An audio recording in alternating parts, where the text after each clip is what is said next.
What is up, everybody? Welcome into the stream. Happy to have you guys here. We are getting ready for Real Madrid and Chelsea. Two amazing big teams going at it tonight. A rematch of one of the more heartbreaking fixtures of recent memory.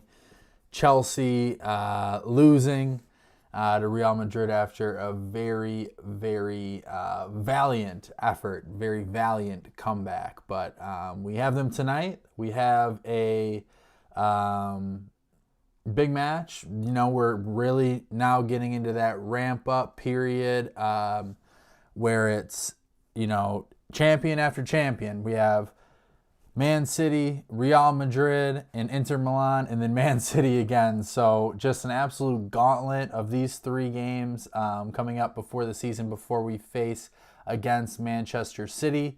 But it's going to be a big one. It's going to be a big one tonight. A little bit on the team sheet for tonight. We have Jorgensen in goal. Happy to see him play. I don't think Sanchez has been absolutely awful since the Celtic game. Definitely distribution has been a little bit better incrementally for Sanchez since Jorgensen came in.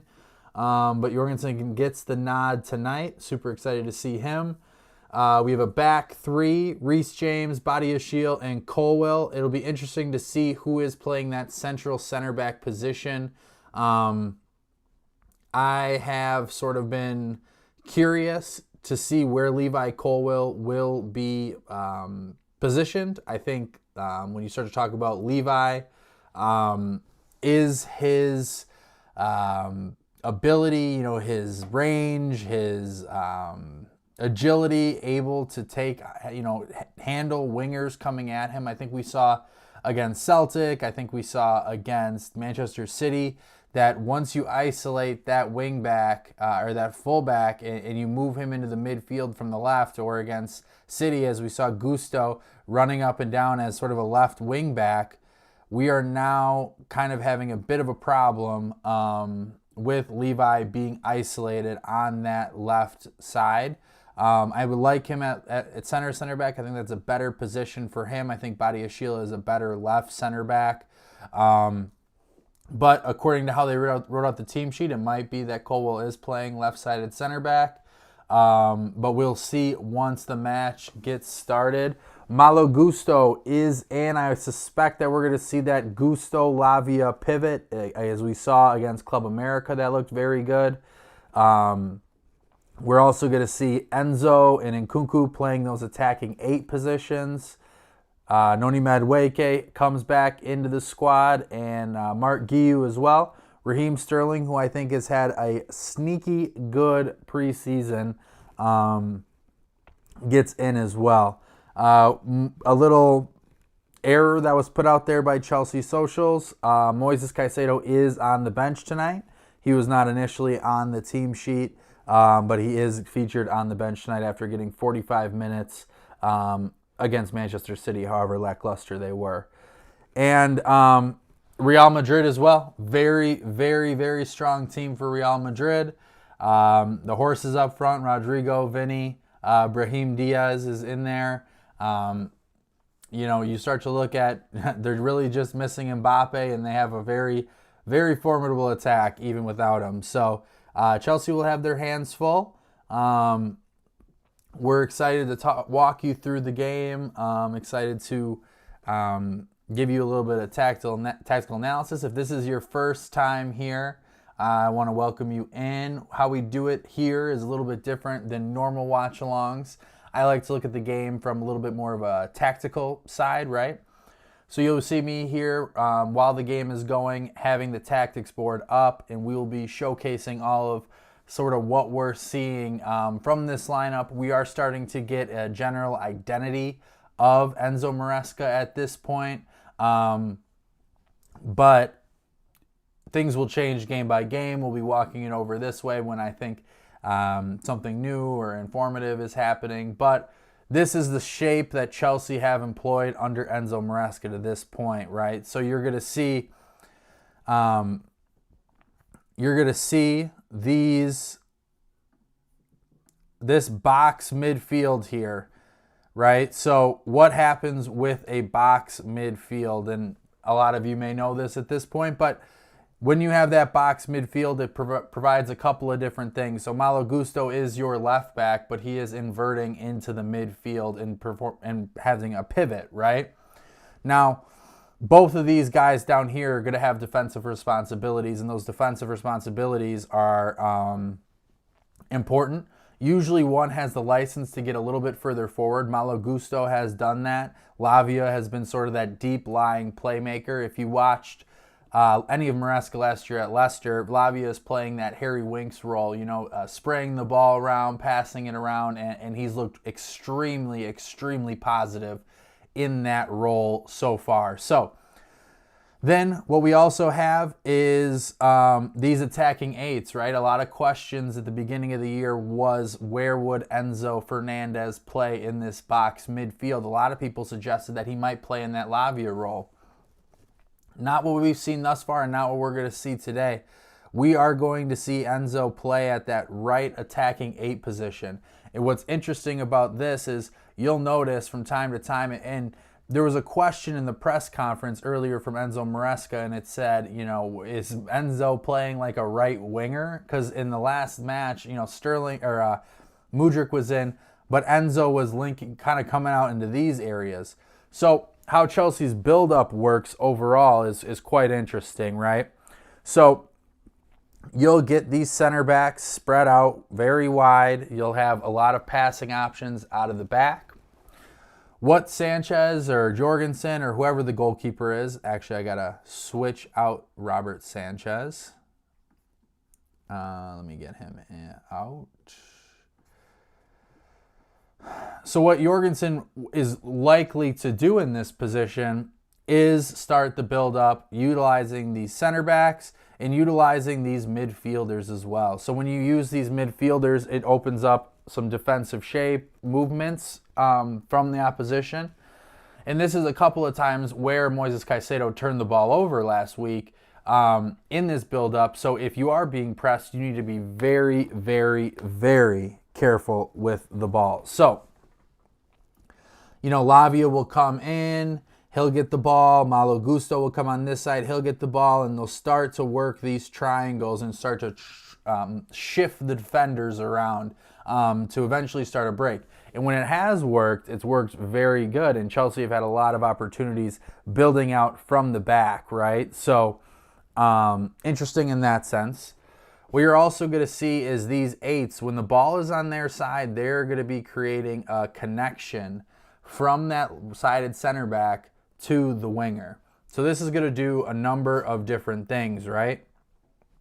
So you're going to see teams eventually push up, right? So they're generally zonal or man marking.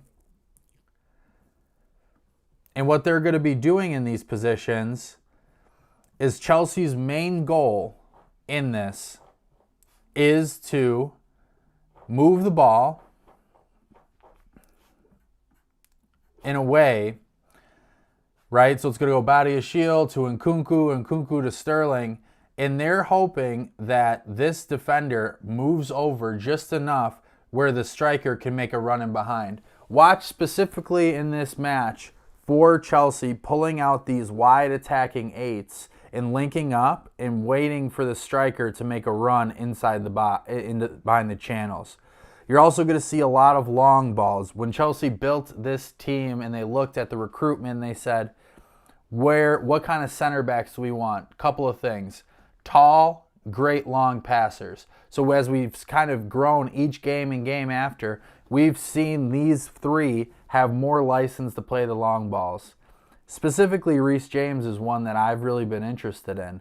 Reece James, a lot of people are questioning, is right center back really the best way to utilize his abilities? But when you're talking about Reece, what I like is these long diagonal passes. So Reece will find Nkunku in this space, and he'll supersede Lavia and start a break that way. That was supposed to be the ball, but he'll supersede it that way. So Chelsea have a lot of options. You're going to see some of these tactics being implemented in the match. And as we watch it and I notice things, we'll break it down a little bit more specifically. I've been talking a lot. So what's up to everybody that's watching? And please let me know in the chat. I love when there's an active chat. It helps me out. I love reading your guys' comments and thoughts on the games. What are your thoughts on the lineup so far? I think Mark Guiu, especially because Nicholas Jackson is not playing currently, has a really good shot to make this team. Now, obviously, it appears that Samu is going to be coming in. And if Samu does come in, now we're going to start to see what other moves happen. Because if Nico is not ready, now the season is what? Less than 2 weeks away from now. If Nico Jackson is not ready, we might have a problem. And Mark Guiu might be staying, at least for the short term, until the end of the transfer window, because you don't know at this point. Aisha in the chat says hello. Hello, Aisha. Thank you for coming on in.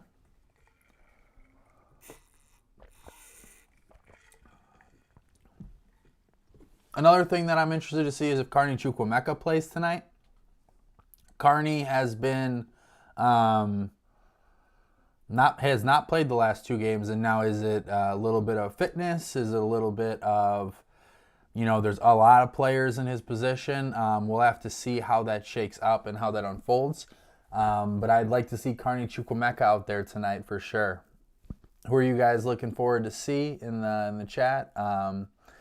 Another thing is Reece James. At a certain point, Reece James is going to have to start phasing out of this team just a little bit, just because, he's going to be suspended for the first 3 games. So is Chelsea going to use that Inter Milan match as pretty much a preview of what we're going to see? Because then you have to get Cole Palmer in there as well. So not too much time for them, as well as Mark Cucurella, who will be joining back in as well. There is a lot to be seen and a lot that needs to be sorted out. But I believe that Chelsea have a really good opportunity to hit the ground running. I think these 3 matches against City, Real Madrid, and Inter Milan are going to be great stepping stones leading into that Man City match. Hopefully we'll have, a fully fit squad, enough, hopefully that week of training and the match against Inter Milan is enough for Cole Palmer to get up to speed in the system. I'm sure that with the PL2 squad that's there, the U21s, he's getting some of that work in and sort of understanding and doing those film sessions on understanding what his role might be. And speaking to what Cole Palmer's role might be, we've seen briefed more times than not that he's going to be taking up, this area where Enzo Fernandez is. So my question is where do you put Enzo then? Where do you put Nkunku? There's a lot of questions that need to be answered when Chelsea have their full squad. And we start to talk about where do all these pieces fit, because I think Chelsea are in a position where they need to hit the ground running and they need to have some positional certainty of what's going on. So hopefully that they can get that resolved and get that in and get those training sessions in. But only time will tell. So we're about 2 minutes until the scheduled kickoff time. They usually start in America about 5-6 minutes after. So we will get into that a little bit further once we get there. So where are you guys checking in from? Where are you watching from? What time is it? This is the last game where the time is all funky for the UK and other worldwide viewers of the match. So I've enjoyed it. It's been 6 o'clock, 4:30 for me, so a perfect time. But we'll be getting to those 6:30 a.m. watch-alongs very, very soon.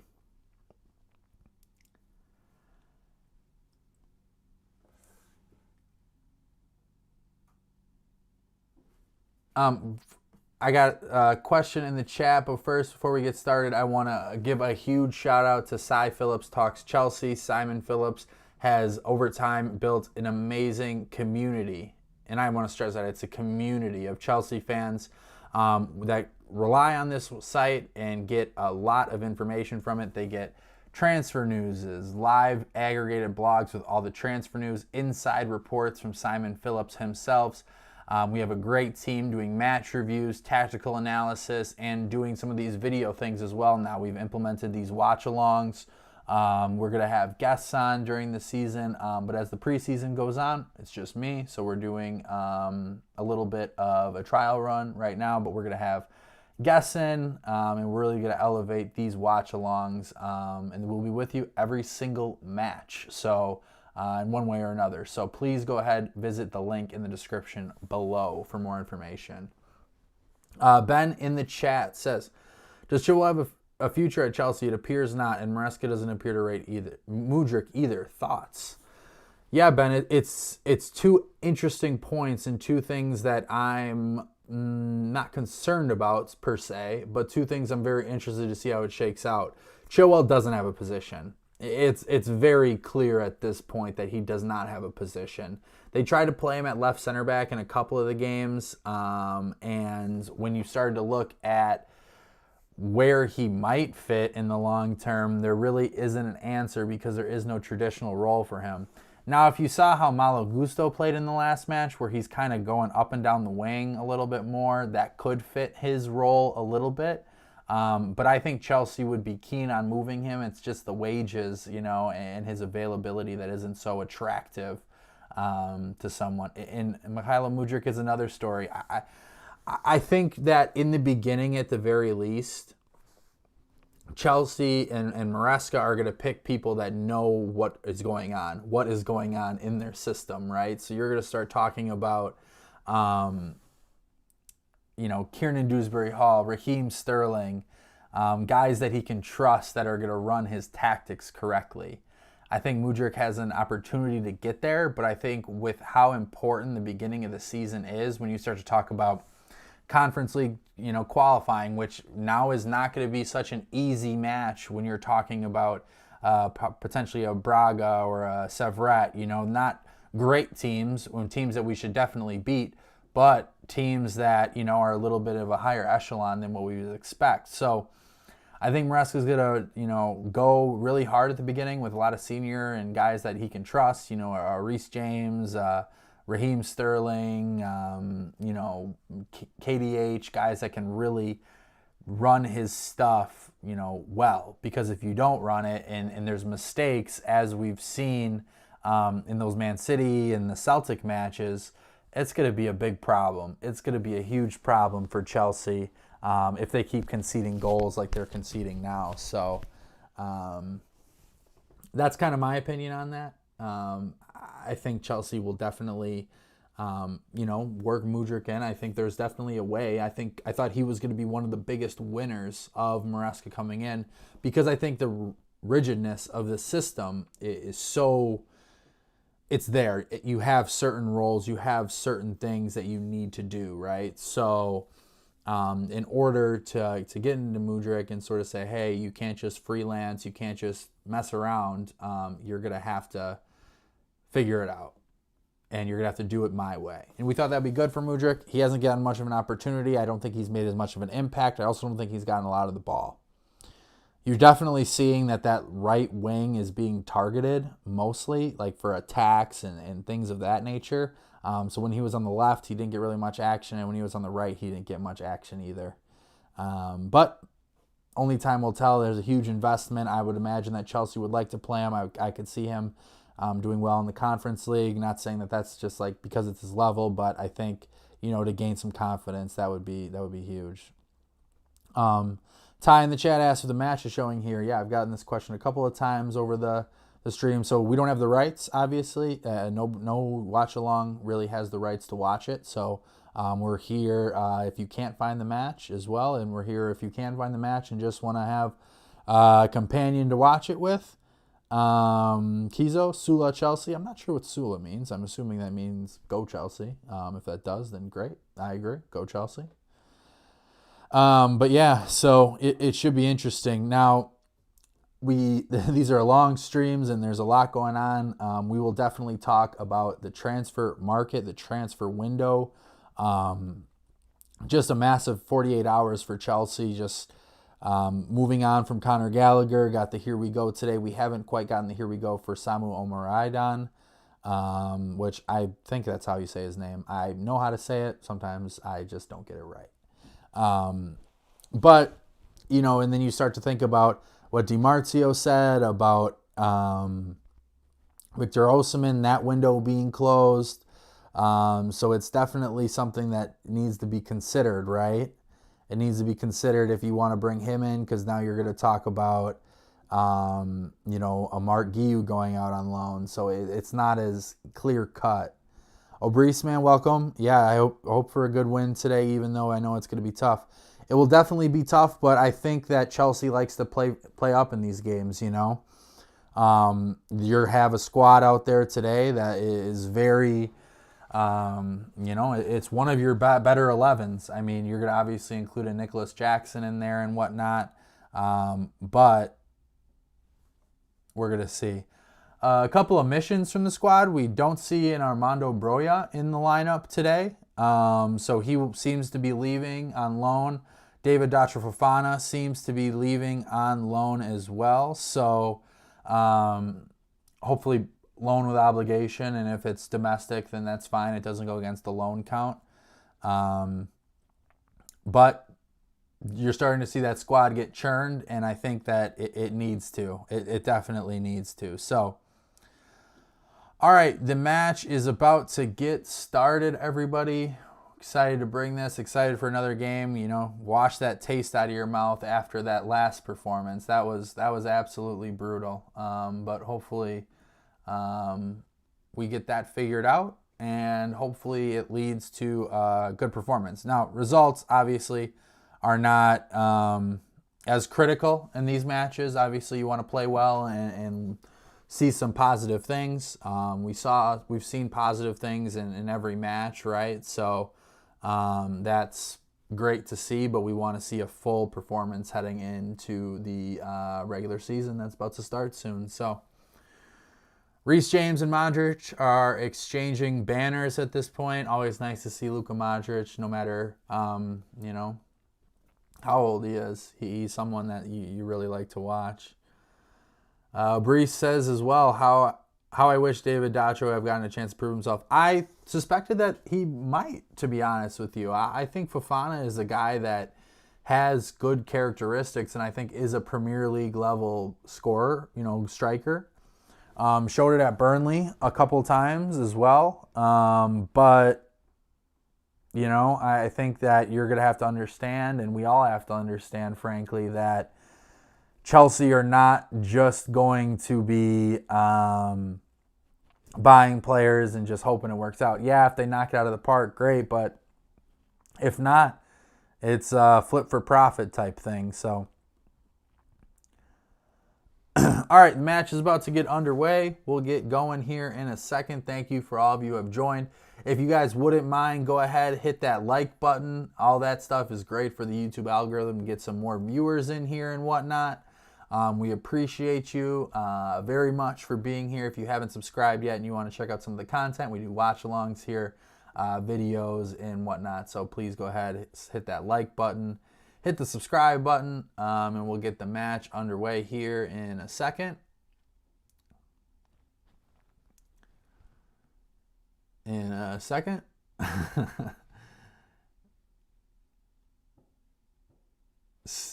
right. All right, we're started. All right, so as I suspected, we are seeing Malo Gusto in that inverted midfield role alongside of Romeo Lavia. I think that when you start to talk about Gusto, I think it's been really a good position for him. I think he looks more comfortable in that role than Reece James. Now, obviously, Reece can do it. Reece is a very talented player, played that role at Wigan very well, but I think Malo Gusto is very good, and you can also utilize James's passing range.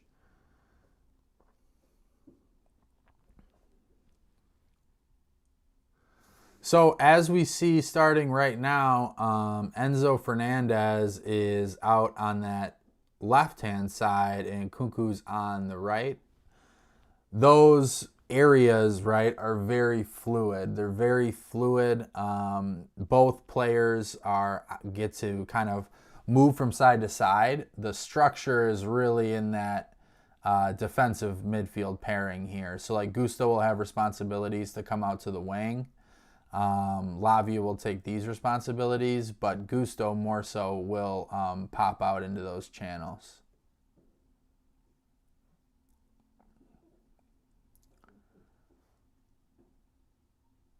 I'd like to see a good game from Noni Madueke. I think he's looked pretty good in the last few matches. Nice ball from Noni over to Sterling on that left-hand side. All right. Well, we're a minute 47 in. Chelsea look pretty bright. Chelsea look okay. They don't look too shaky. They've had the ball more than Real Madrid to this point, even though it's only 2 minutes into the match. But I'm looking for Noni to have a really good game.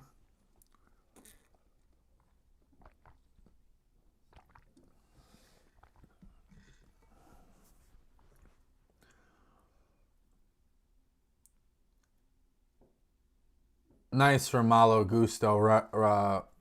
Rodrigo was making a very strong run into the box over the top here. And Malo Gusto, I think we did not expect Malo Gusto to be as sturdy as a defender as he was. I think last season we saw quite a bit of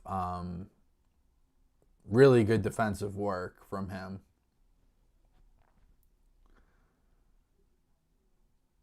So Chelsea with almost another big mistake in the back.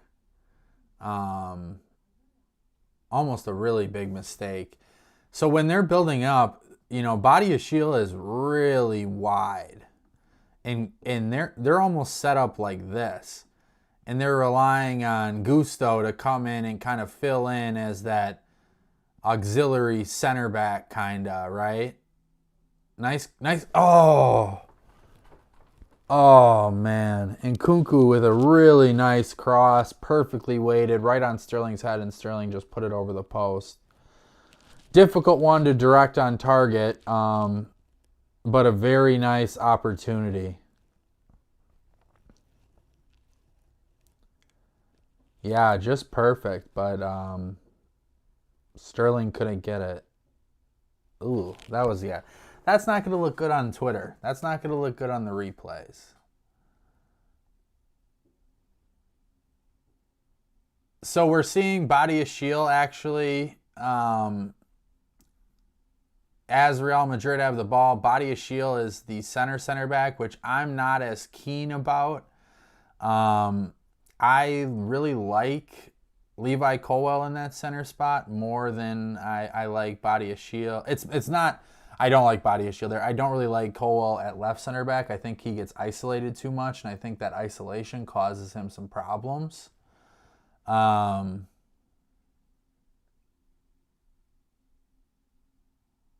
it looks like they flipped. Colwill is center back.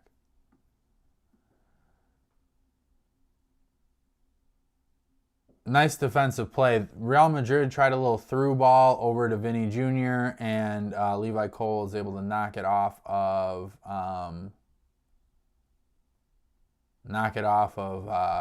Vinny. So that was good. Now Chelsea are susceptible in a couple of different ways defensively. They are susceptible for long crosses into these areas, diagonal balls, especially when they are playing that high line. We saw that against Manchester City, and we saw that against Celtic quite a few times. We saw this diagonal into this area. So it's that's one way. Another way that Real Madrid just used, which I haven't seen as much, is a little through ball. Especially when you have pace on the left and the right wings, you're going to see these guys, try and get in because there is quite a bit of space at times in between those center backs, especially if the ball is turned over. So you definitely want to keep an eye on that while you're watching these matches and sort of see not only how how Chelsea are setting up, but how other teams are going to attack us, and especially a team of Real Madrid's quality. You're going to want to focus on seeing that type of thing. And it'll be interesting in this particular matchup because Real Madrid does not have necessarily a prototypical number 9. So, when you watch Real Madrid, you notice quite a bit that these front three, which is, Vinny, Rodrigo, and Brahim Diaz, and these are just marked numbers for positions, not for what their actual jersey numbers are. But these guys are interchanging quite a bit, and that can cause some concern, especially if you're in a new system, right? And you're trying to figure out, what spaces are yours to defend and whatnot.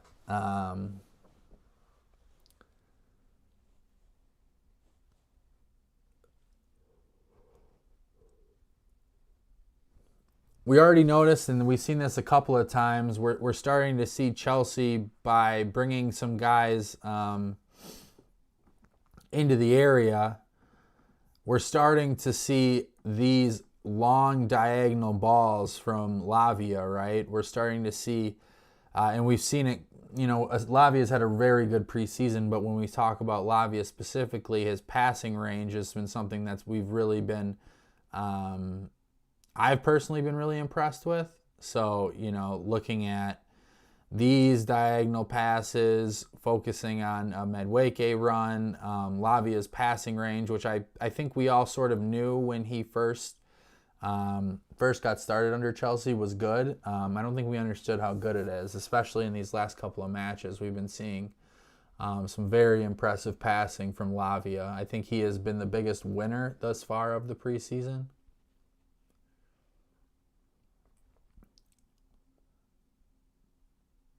Another good pass to Madueke right there. Oh, nice ball. Go. Oh.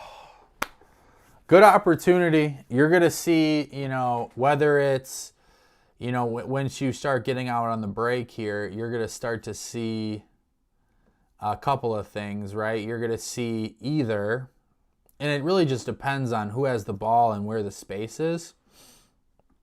But, when you start to talk about your pairings on each side, the field is really split in half. There is not much versatility, but you're seeing these triangles being made from each of these players. So Lavia will, move the ball up to Madueke, and if it just depends on the space, but you'll see an Nkunku make a run, or if Nkunku has the ball, you'll see a Madueke make a run. Leicester City was very good last season in bringing, ball, these passes and getting into this space is what Leicester City thrived on. So that's why you're going to not see so much of, the crosses into the box and whatnot. You're going to see dynamic runs and weighted through balls into these areas, where a Madueke or a Sterling or whoever's on these areas over here are going to thrive in. So when you talk about like Cole Palmer and them saying, oh, we want him to play centrally, when he plays centrally, he is the ideal person that you want playing those weighted through balls. I think particularly against, Nottingham Forest at the tail end of last year, and that weighted through ball that he put in for Mudryk's goal in the first half, the first goal of that match, that was a really great example of what Maresca's system would look like. Now, that was Poch, obviously, but that's an example of those areas that you'd like him to fit in.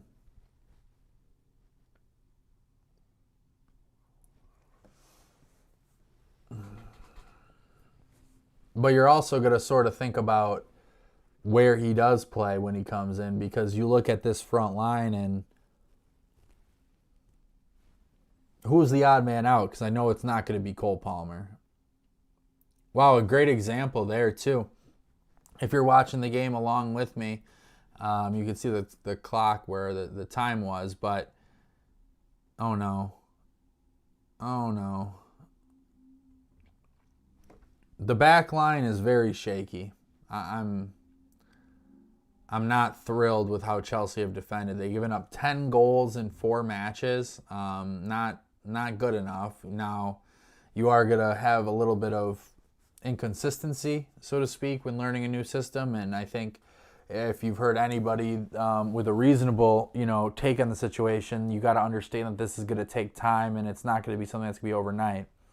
Which is quite interesting because of the goals that Chelsea have laid out for themselves, right? When you start to talk about Chelsea's ambitions of finishing in top 4, and they bring in a system where it's going to take some time to really benefit, really benefit from the work and benefit from the, practice, right? It's not something that's just going to happen overnight.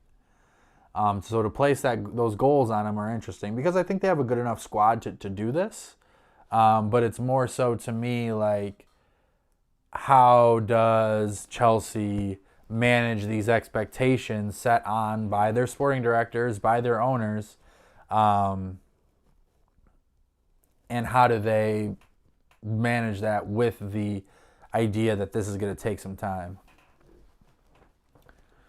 I don't know. Levi Colwill doesn't look right to me, guys. I don't know what you guys think in the chat if you're watching, but for some reason, Levi Colwill does not look right. His passing really isn't great. He does look very uncomfortable in that role, but get it to him, Enzo. Nice ball. Okay, Chelsea on the break. Put it in. Shoot it.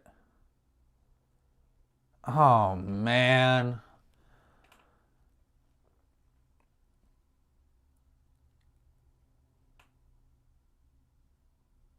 You got to love Reece James and Vinny going at it when Reece is guarding Vinny. Reece loves these challenges.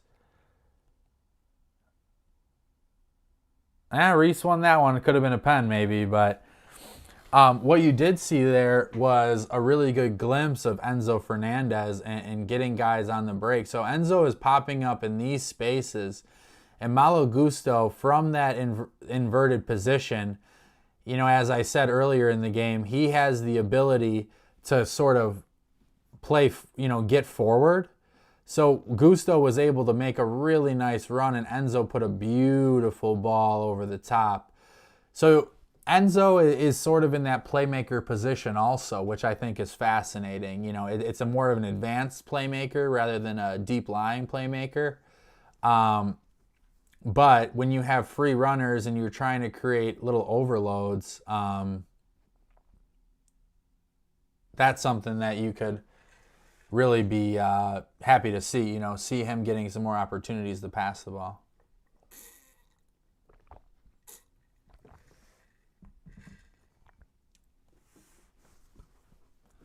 Been a bright first 15 minutes, I think, for Chelsea. I think you got to be happy about everything that you've seen so far. They've looked good. They've made more chances. I think they're a little bit susceptible to a mistake on their own, right? A little bit more susceptible to having, through balls being played, because Reece James is getting pretty high, as well as Badiashile. So sometimes it's just like Colwill here, and then Malo has to kind of step back a little bit. Because if you're progressing the ball and say you get it into this area to Enzo, and Enzo for some reason loses it, or there's a misplaced pass, you're really getting yourself into a precarious situation based on that. Rudiger with a flying deflection. Oh, I miss Antonio Rudiger just a little bit. He would be really good for this team. His leadership and obviously how he plays is fantastic. So seeing Rudiger out here would be awesome for us. But time heals usually. So for those who are in the chat currently, who do you guys most impressed with preseason thus far? I'm personally most impressed with Romeo Lavia. I think he's been really good. I think him and Gusto could be a very formidable partnership in that kind of two right here above the center backs. I think his passing, his ability to just move the ball has been, very impressive. Very, very, very impressive.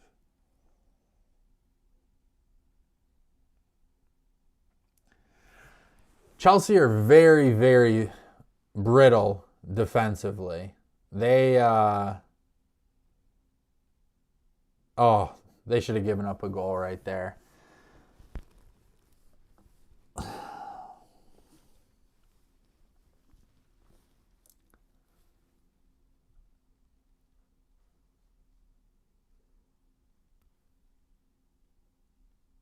I understand it's preseason, and I understand that Chelsea have not necessarily the, how do I want to say it? They don't necessarily have the time on task in this system, and they're still building up to the preseason, and it's going to take probably 4 or 5 months of serious training. Oh, excuse me. But 4 or 5 months of serious training and games, practices, until they really get a hold on things. But some of these defensive frailties is kind of concerning at this point. I like Enzo, though. I like Enzo's ability to look up and try and make those passes to a running Sterling.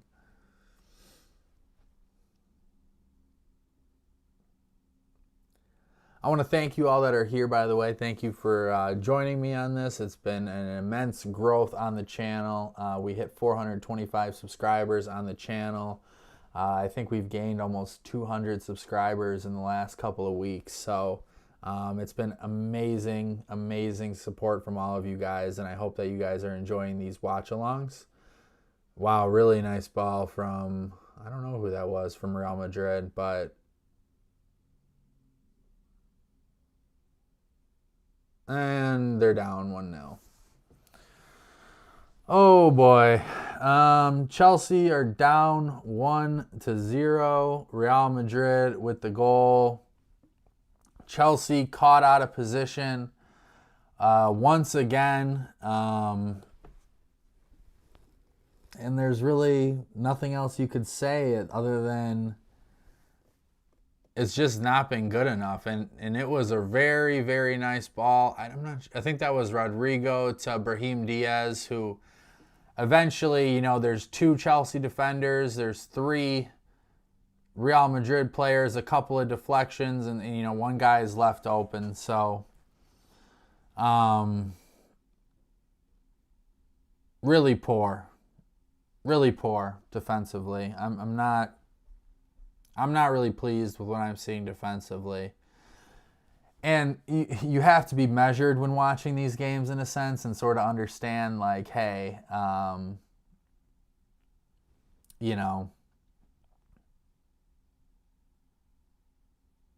it's early.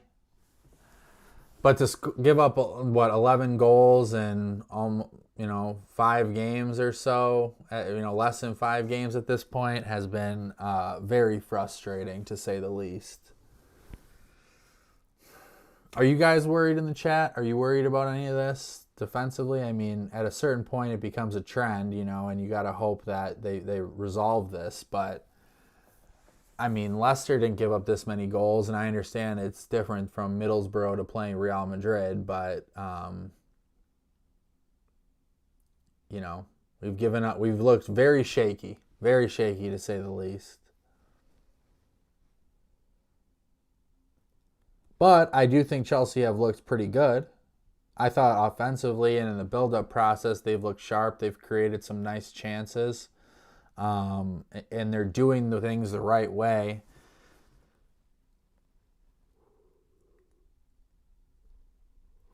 And I've said this for all of my streams, that I'm concerned about the mental mistakes, but I'm not necessarily as concerned about the if they're making the mistakes because they're trying to do the right thing, I can live with it. I'm not happy, but I can live with it. But, if you're making mistakes because you don't know what you're doing, that's a whole nother story. Man, Chelsea are just getting battered down the wings. And we saw this against Celtic. We saw this against Manchester City. Chelsea are willing to give you that space, it appears, out on the wings. So, and they're playing such a high line that it really causes them some problems if they're not able to retreat back, quick enough, right?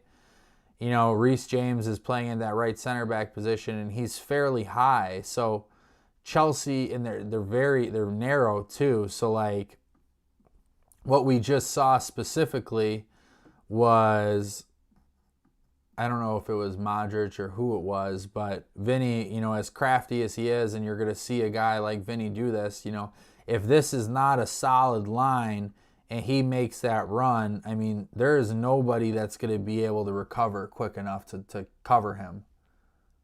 So that tactically is one thing I'm not as keen about. But then you start to think about, that right center back position, and I think Reece James has that spot, until further notice, but he needs to be definitely more aware, and the rest of his center back lines need to be more aware of those runs in those spaces.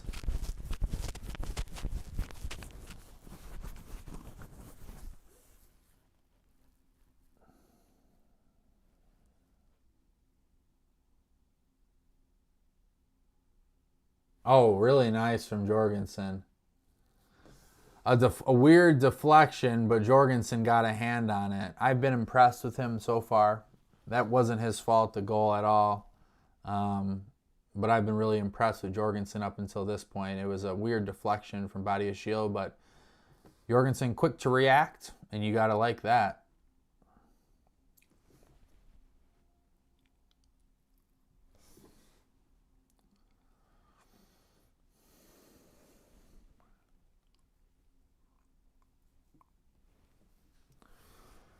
So what do you guys think of the preseason so far? It's been pretty lackluster, to say the least. Now, preseasons aren't always so indicative of what things are going to be like in the long run, right? But you are starting to see that. I don't know. It's hard for me because I want to be positive. I want to be positive about what's going on. But you are seeing some of the same mistakes over and over again. Now, are these mistakes because of the tactics that are being employed? I think partially, but I also don't know for certain if it's because of, if this is something that's just not going to work. Right? Is this something that they're just going to get better at and they're going to have a better understanding? For sure. And, we're playing a couple of sides in the last couple matches and then again against Inter Milan where they have a very, very strong identity of who they are. Real Madrid has played under Ancelotti for multiple seasons. Really nice pass from Lavia. Nice, Gusto. Send him in. Oh, that was kind of a bad pass from Nkunku. Nkunku needs to lead Sterling more on that.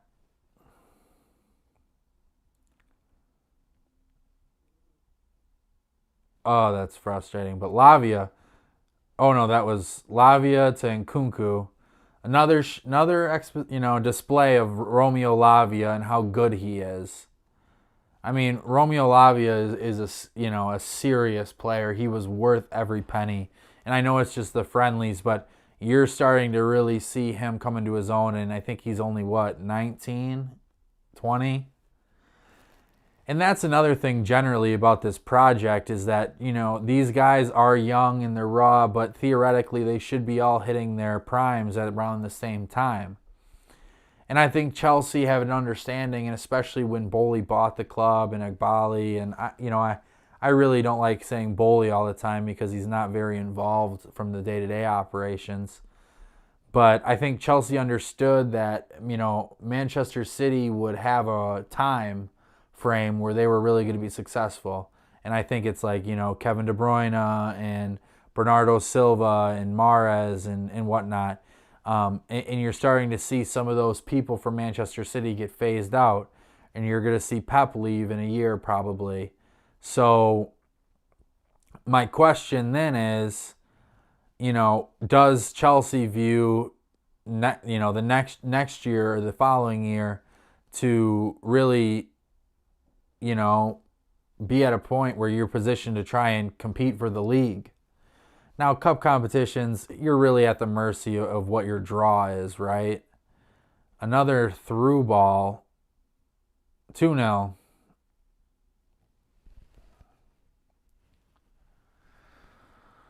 Oh, man.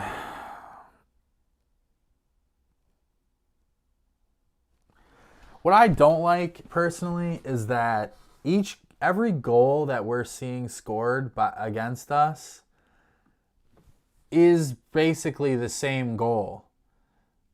Chelsea switch off for a second, just for a second. So Vinny is over here, and Levi looks over his shoulder and sees that Brahim is right there, right? But he doesn't, Badia Shield doesn't cover. Gusto isn't back for, as far. So when Brahim makes that run and that pass is made, and Jorgensen comes out obviously, and if you watch the goal, he is able to get around Jorgensen and put it in the net. But my problem is that we're seeing the same goal be scored over and over again. And it's the high line. It's not understanding where you are, defensively. And I think we need to really talk about it, right? If they're keeping that high line, it needs to be a system. It needs to be a direct high line where they're understanding exactly where they need to be. And they don't have that right now. I mean, that's 12 goals given up in less than 5 matches. Me personally, and this is how I feel about any sport that I'm watching, I want my defense to be assured. That's what I liked about Thomas Tuchel. Goals will come and whatnot, and you can, win.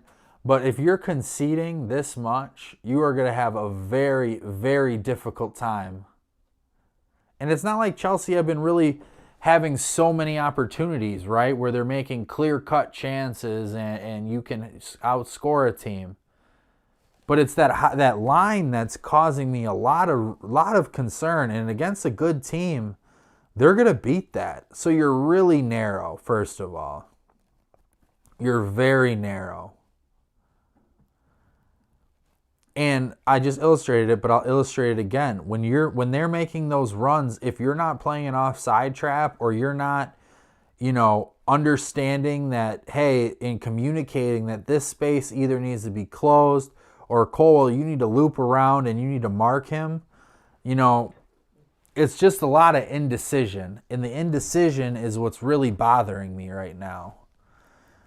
Because, yeah, you had a couple of weeks, and I know Maresca said this as well, but, you have a couple of, you have 2 weeks of training, and you're getting some guys back gradually in these U.S. tours. You're not getting as much work in, tactically as you would hopefully envision. But this is, you expect a little better. You frankly expect a little better. Whether it's clear-cut chances, whether it's understanding your defensive responsibilities, and then a lazy touch from Enzo. I just want to see more consistency. We're seeing some of the tactics being done. and I don't really care about the offensive side right now. To me, right now, it's all about the defense. Because if you can't defend, you're not going to win games. And I understand it's Real Madrid. And I understand they're light years ahead of where we're supposed to be. Not where we're supposed to be, but where we are. But we really need to figure this out quickly. Quickly. Or there's going to be some serious problems, and fans are going to get restless. I mean, it's probably good that these games are at midnight in the UK or in Europe or wherever any of you guys are watching.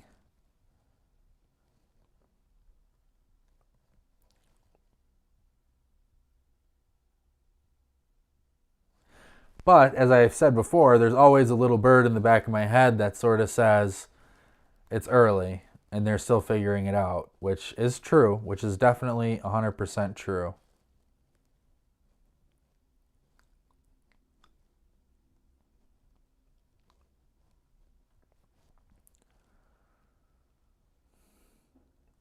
And one thing we specifically haven't really seen thus far is, we talk about Chelsea being a possession-based system. And to be fair, we've played good teams, and against the bad teams, we have done better against possession, bar the Celtic match. But, I want to see Chelsea dominate the ball for a little bit. Not when they're down 2-0, specifically.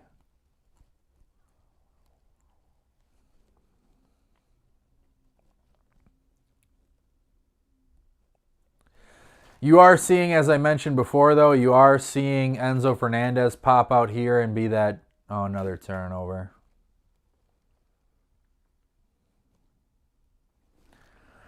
Guys, too many turnovers.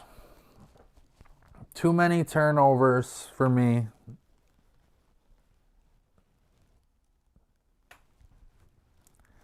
And I get it. Turnovers are going to happen because you got to try and do some stuff, but it's the lackluster passing, really, in the focus.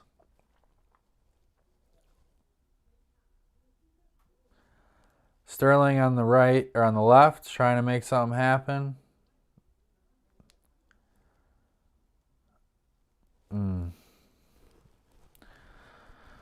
Oh, man, this is frustrating.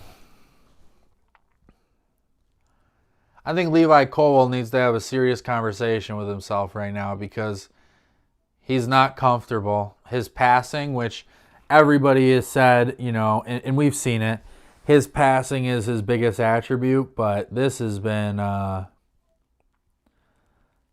fairly lackluster. The passing has been more than suspect.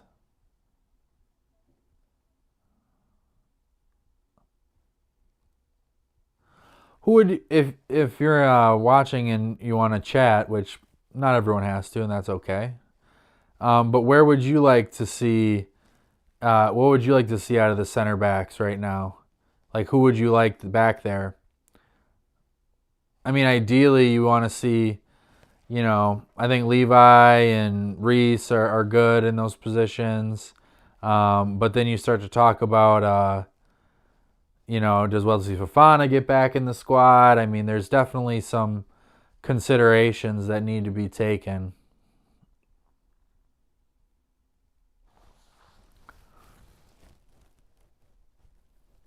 And these streams are hard, man. These streams are hard when Chelsea just are getting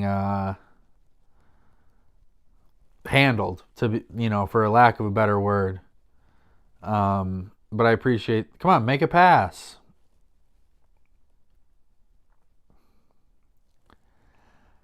And, as we see the tactics and whatnot, we'll go into that further and talk about those and whatnot, what we're seeing. But I think right now, guys, it's just a lot about effort. I think it's a lot about energy. Chuku says Batty is Shield out. Yeah, I haven't really seen much from any of the center backs that would be like, yeah, these guys are dead on. I think Chelsea. Oh, nice. Oh, man. A really nice through ball to Sterling. Sterling plays it across goal, and Nkunku overruns it, and there's nobody at the far back post, which is a little concerning. Sterling, a nice give and go with Malo.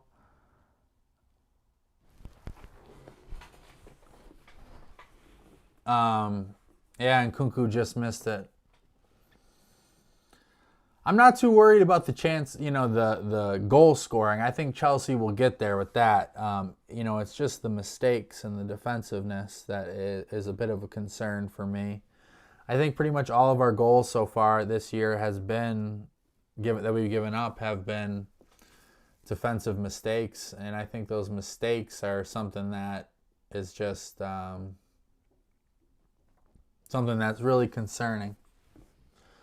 Mental mistakes mostly. Now I understand the fields here in the U.S. aren't as good, right? But it's we'll have to see. We'll have to see, guys. I'm not writing the death certificate at this point, right? We're still trying to figure this out, but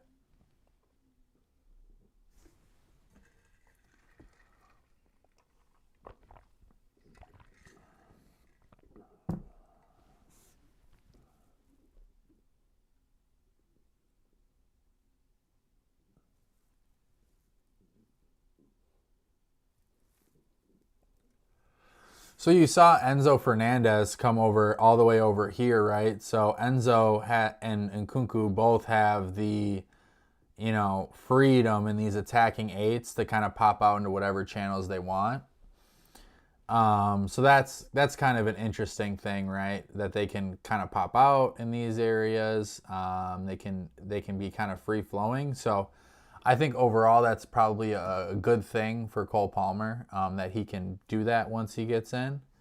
But it is a bit concerning. I do, Chukwu also says in the chat, we need Palmer, and I agree. Palmer does a lot for this team. He is a catalyst. He is a guy that just does it, right? He doesn't rely on other people to get, shots off, get, work and assists. He is a guy that really does that. I think Lavia has done that. I think Lavia has been a guy that's really impressed.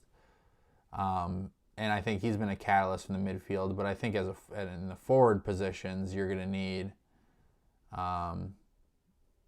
nice ball from Enzo.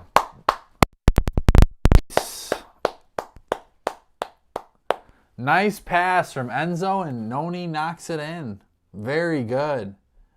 Very, very good. That's what you want to see Enzo Fernandez in, right? You want to see Enzo Fernandez in those areas making those passes, and he puts an absolute peach of a pass in. And it's 2-1. All the negativity is gone, everybody.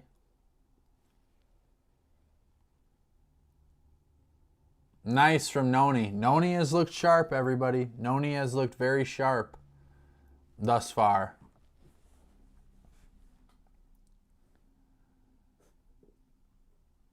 Very impressive.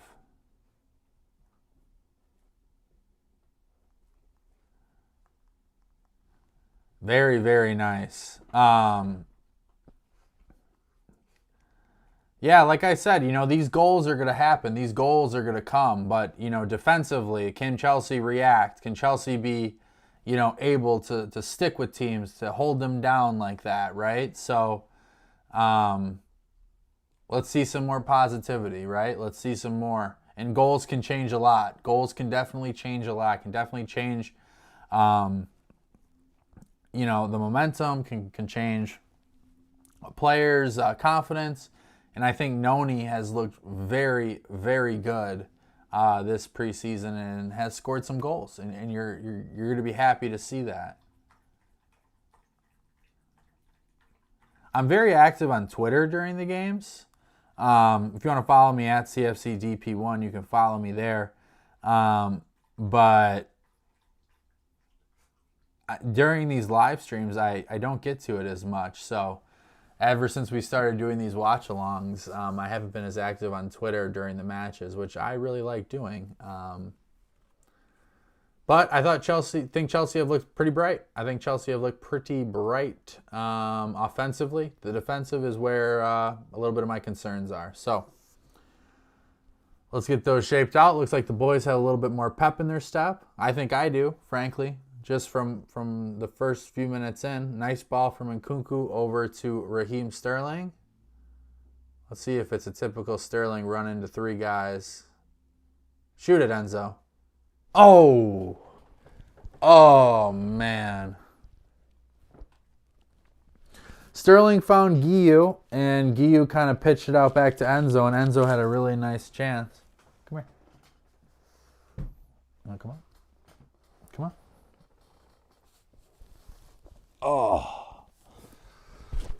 Oh. Sorry, guys. I got my dog here. She loves attention, so welcome to the stream. Oh, please. That's where my mic is. Don't snort into the mic.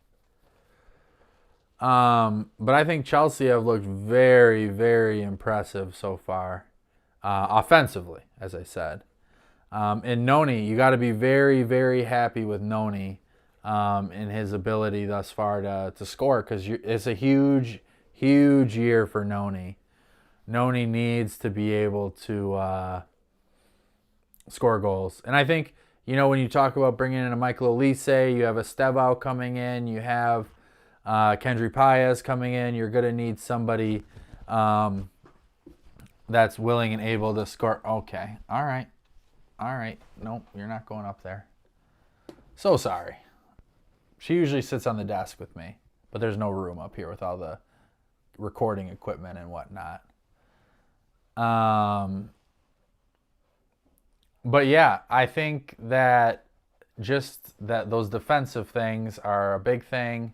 I think Noni needs to score some goals, which was good. I'm excited to see what he can do, because I think he's going to get first crack at that right wing spot, especially if Cole's playing centrally. And I think this game has opened up quite a bit as well. It really has. And I think that suits Chelsea a little bit. And you're really starting to see Enzo sort of boss that midfield a little bit more. Okay. All right.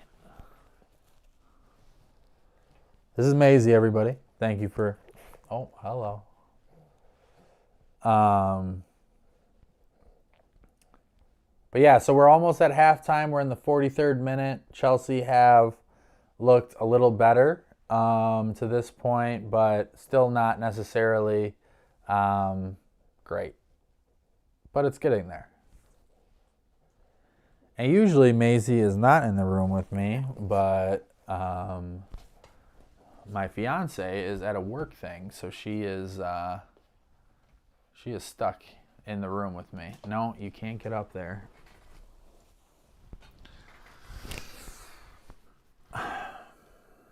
Another thing we saw there, we just saw, Chelsea trying to play an offside trap and getting beat on those through balls. So those through balls are something that defensively I'm also very, very, very concerned with.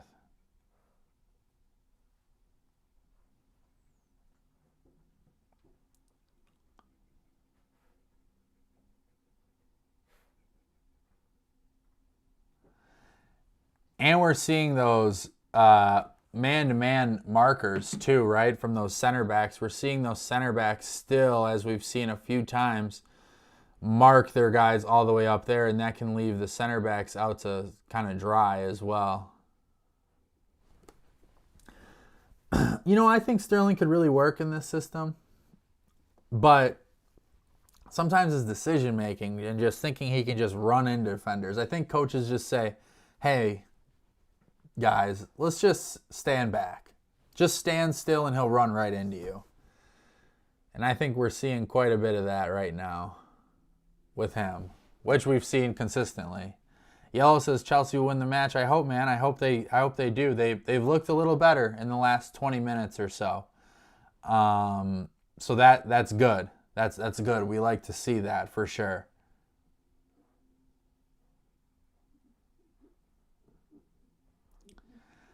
So we'll get into some of the transfer talk here. There's 3 minutes of extra time. We'll get into some of the transfer talk once we start to get into halftime, fill up. We'll get some halftime thoughts, halftime reaction, and we'll kind of go further into the Samu Maradan deal, and then we're going to get into the Conor Gallagher move. What does that mean for Victor Osimhen? Will Osimhen move to Chelsea? Is that ship sailed? Is PSG going to go back in for him? Because PSG was offering some serious money for Julian Alvarez. So will they divert that money? Because if it's a loan with obligation, or I think PSG beats us financially. But that if you were to the people that were like, hey, we want Osimhen, Julian Alvarez going to PSG would have been the best. Wow, Chelsea on a nice break. Come on, Noni. Somebody's down back there, but I don't know who.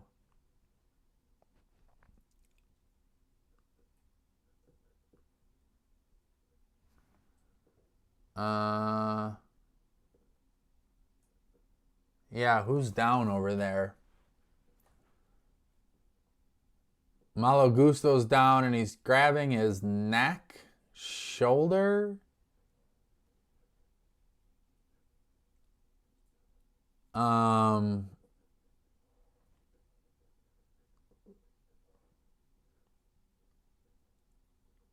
not really sure. I'm not really sure what happened to Malo. He seems to be grabbing his neck. Oh, he got battered in the back by Eder Militao. Not dirty, but he definitely went through his back and he might have tweaked his neck. Oh, that's something we can't have as an injury.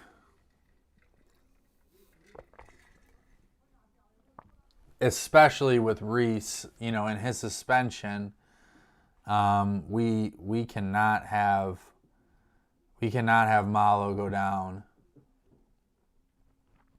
That would be a problem.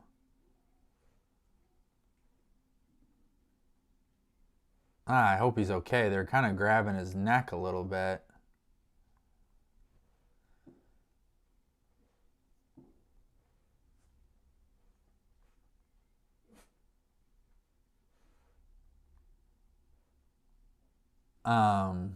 Ugh. I wonder who goes in for him. Now, we did see in the last match, we saw Moises Caicedo sort of play that inverted right back, inverted left back position.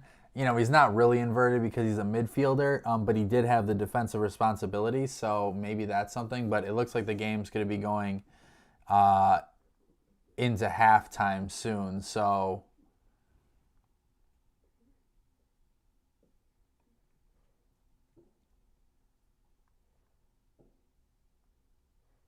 Ugh, that's not good.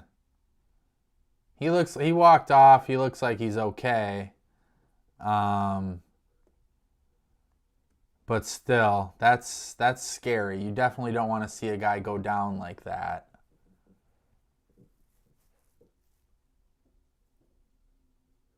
Looks like we're getting into halftime soon here. Real Madrid looks content to just play it out.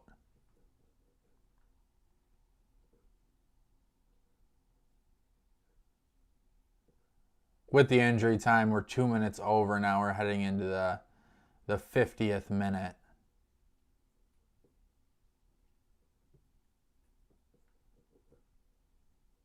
Sorry, I'm just trying to see if we know anything else about Malo.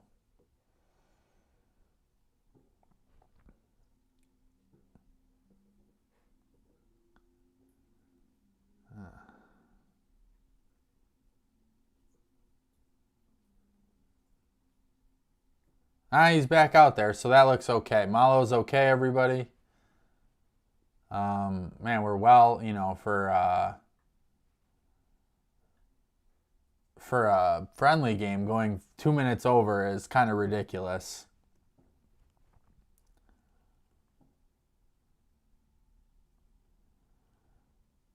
All right, we are at halftime, everybody. Let's start to talk about. Let's see. Let's get ready for the second half.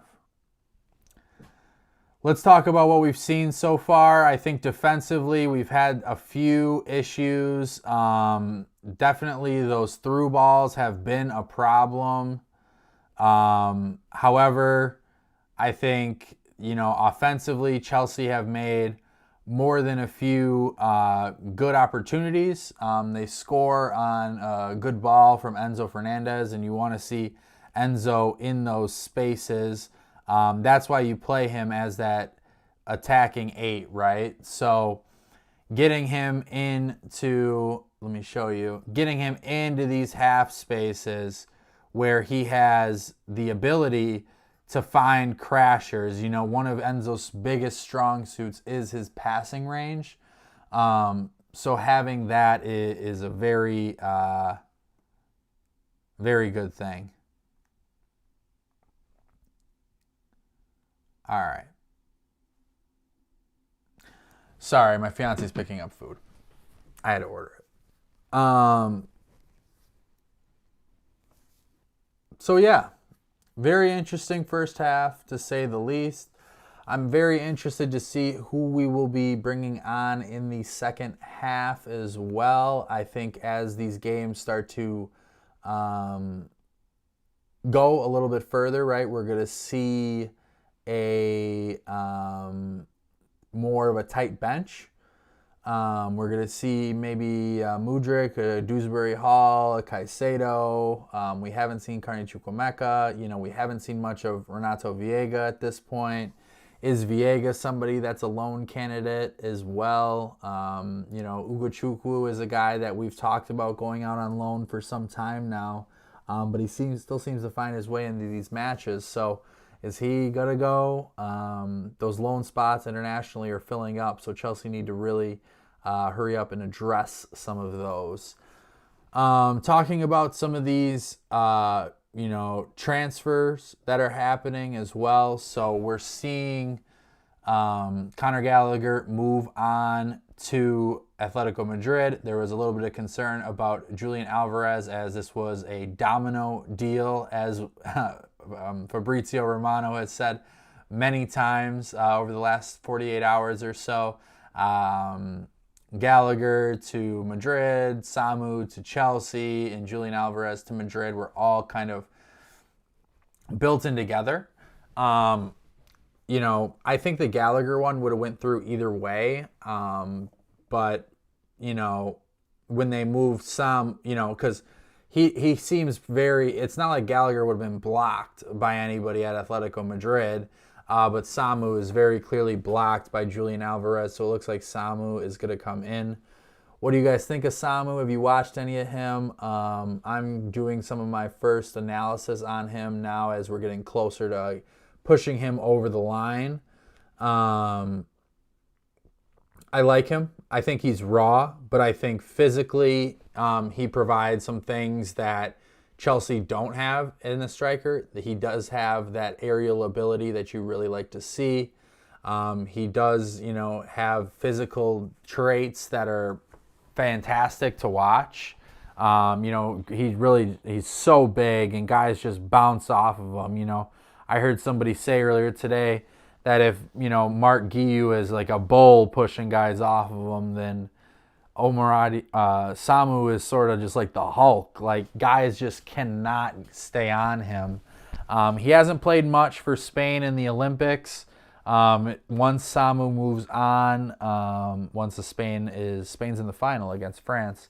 So once Spain moves on to the final and gets done with that, the move for Samu will be completed, which is good. I think he's going to be a nice addition, especially for the price. When we heard we heard like 70 million euros at one point Atletico Madrid was asking for him. That's not something that I'm very interested in at all with Samu. But that 35 million pound range all in, that makes a heck of a lot of sense for me. Now the question is Chelsea done at this point? A lot of people want Victor Osimhen. I want Victor Osimhen. I think he is a guy that can come in immediately and raise your floor, just in terms of finishing and whatnot. He did not have a great year last year. He is on extremely high wages. He will be expensive. But I start to think about he immediately helps. He moves Nicholas Jackson over to the left wing, which helps in that area. You have a really strong dribbler, a really strong goal scorer over there then.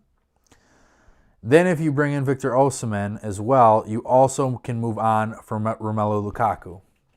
So you move on from Lukaku, and maybe you include a Casadei as a sweetener in the deal, and now you're really starting to talk. You're really starting to say, okay, we've moved off two pieces that are clearly not going to be guys in the squad moving forward, and then you bring in somebody that will help immediately.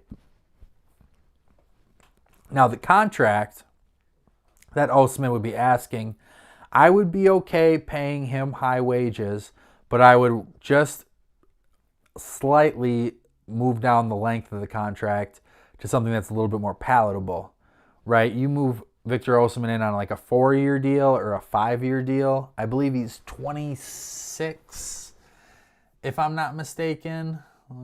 26, 27, 25. So he's 25 years old. You give him a 5-year deal, and if you give him a 5-year deal, then that takes him to 30. And then you start thinking about all the other players that you're going to have to bump up their contracts eventually, right? You're going to say, you're going to say Cole Palmer is going to get a gradual bump. You're going to say, Enzo's going to get a gradual bump. Caicedo's going to get a gradual bump. So you want to free up some money on the back end, and then you can sort of say, okay, Osimhen, 5 years down the road, we can start to really pay some of these guys that we're really excited about. Because I think that Chelsea fans will get really upset if some of these guys hit and eventually they're sort of like, oh, wait, they're not going to pay them. They're too expensive for us. Let's sell them, get some money, and do it all again. Which you can do, but it's a bit risky in my opinion. It's a bit risky to sort of continue to gamble. At a certain point, some of these young players, their values are going to go skyrocketing, and we know Chelsea love to make a profit. But at what point and at what cost is that question? If a Romeo Lavia in the next 3 years takes a seismic jump and his value is $100 million, and somebody wants to pay us for that, but he's such an integral part of our team, does Chelsea say, we can do it again? That's what worries me. I'm not so worried about bringing the kids in now because I think it's a model that is interesting. I think it's a model that could work, what we're doing now. I think bringing in these young players with a lot of potential and a lot of positivity could be a really good thing. However, I then start to get a little worried, like I said, about that back end and paying those guys that have proven to be really, strong, talented signings. And hoping that Chelsea just don't roll the dice on these guys again.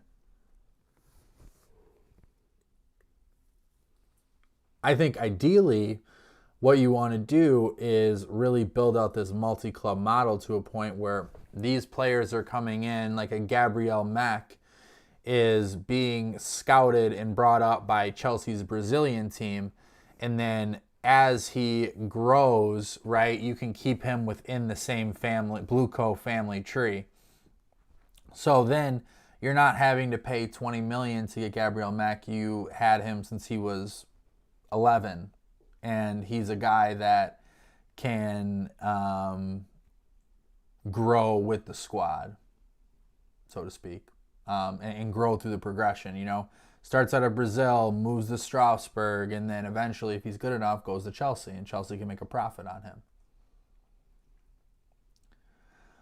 I just want to give a quick shout out to the sponsor of the stream, Cy Phillips Talks Chelsea. Simon Phillips has built an amazing community. many years has gone into it, and he's built an amazing platform on his Substack channel. We have a lot of people in there. We have a very active daily chat with everybody. We have transfer sourced information from Simon, who is very plugged in, very well connected. Tactical analysis, match reviews, these watch-alongs that you're watching. Now there's going to be a lot of content coming out with this season, as it's a very, very critical season for Chelsea to turn it around after 2 pretty lackluster years. And we have European football too, so that will be exciting. I'm not entirely sure how the European football watch-alongs are going to work because they're on when I'm working, so we'll have to have somebody do it, but we'll figure that out. Because they play on Thursdays, and it could vary what time on Thursday, so maybe it could work, but I'm not entirely sure. What are your guys' goals for this year? What are your goals for Chelsea this season? I think my goals, and I think these are very conservative goals, I really want to win the Conference League. I think that is a must. You have to win the Conference League. If you win the Conference League, you've got that done, and that was expected. So that's an expectation at this point. I think top 4 or 5 is realistic. I think Chelsea have an opportunity to get top 4. Things need to go well, though. They need to defend better. They need to win some big matches. There needs to be a natural progression with the squad. And I think, furthermore, going into a few cup competitions and putting some, getting some. And cup competitions are really a crapshoot, to be honest with you. You don't really know what draw you're going to get. Like, I think, 2 seasons ago, we got Man City in like the 3rd round of each competition, and we're not as good as Man City, so you went out. But you look at these competitions this past year, you get Newcastle, that was probably your toughest thing up until the semifinal or the finals. You get a Middlesbrough, you get Leicester, Preston North End. So we were really fortunate to get to those latter stages of those competitions, I think, a lot because of the draws, right, against teams that we're simply better than, right? We're a league above them in many extents. So you hope that you get a favorable draw, and we also had a lot of home draws last year. I think, if I'm not mistaken, in the Carabao Cup we did not play an away match until the Middlesbrough fixture. Yeah, that sounds right. Yeah, so we didn't have an away match until the Middlesbrough fixture in the semifinal, which is crazy to think. But we were fortunate with the draw, and that helped us get to those later stages of those cup competitions. So I'm just ready for the real thing to start. These friendlies are good, and they're important practice and benchmarks for these guys. But when I start to think about like the real matches, like the Bridge and on a week from Sunday, and it's going to be a very, very intense match against Man City, who we just got destroyed by. Now, we played Man City tough. We played them tough in the FA Cup. We played them tough in the league last year. So I think we are a gamer team where if we play a great team, we're going to have the ability to really try and, play up against good teams. But it's those lower teams that really cause me some problems. But I think Chelsea need to be ready. And it's, these matches where you're playing against Real Madrid, you're playing against Man City the match before, you're playing against Inter Milan the match before, a week before the season starts. These are all huge, huge tests. And I think, I think Chelsea are prepared to do that. I think they will be more prepared rather than playing like a couple MLS teams before the season starts.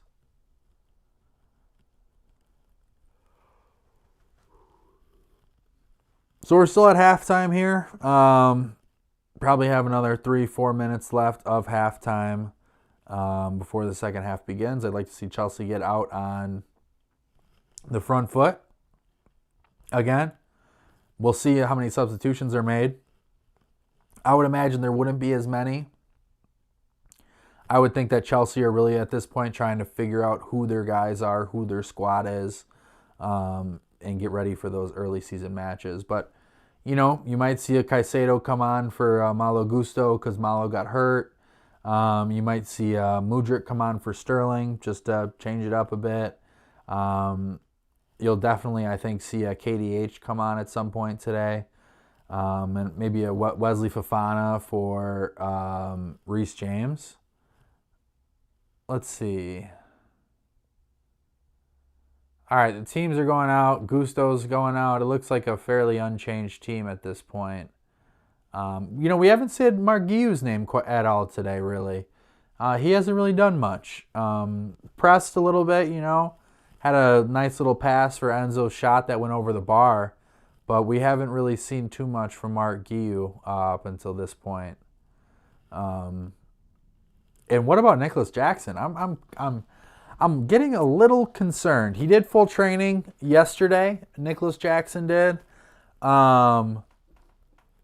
However, he's not out there yet, so we'd like to see him against Inter Milan next week or Sunday. We'd like to see Nicholas Jackson because important player, especially with Nosamu here. I don't really like Nkunku playing striker. I think he fits better, playing a little bit further back as that 8. I think that opens up a lot of different possibilities for him. It lets him use his range more.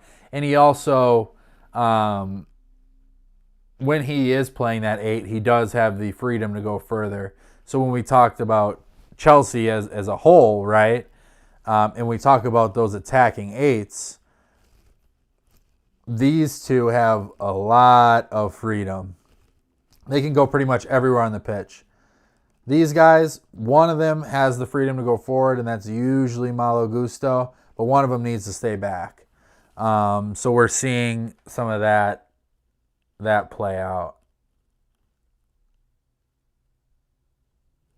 I love it. Luka Modric walking out for the second half. The guy has the jersey hanging over, and he signs it. It's preseason.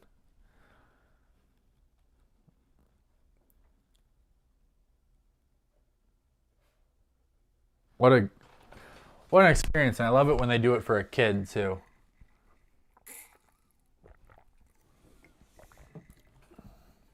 All right.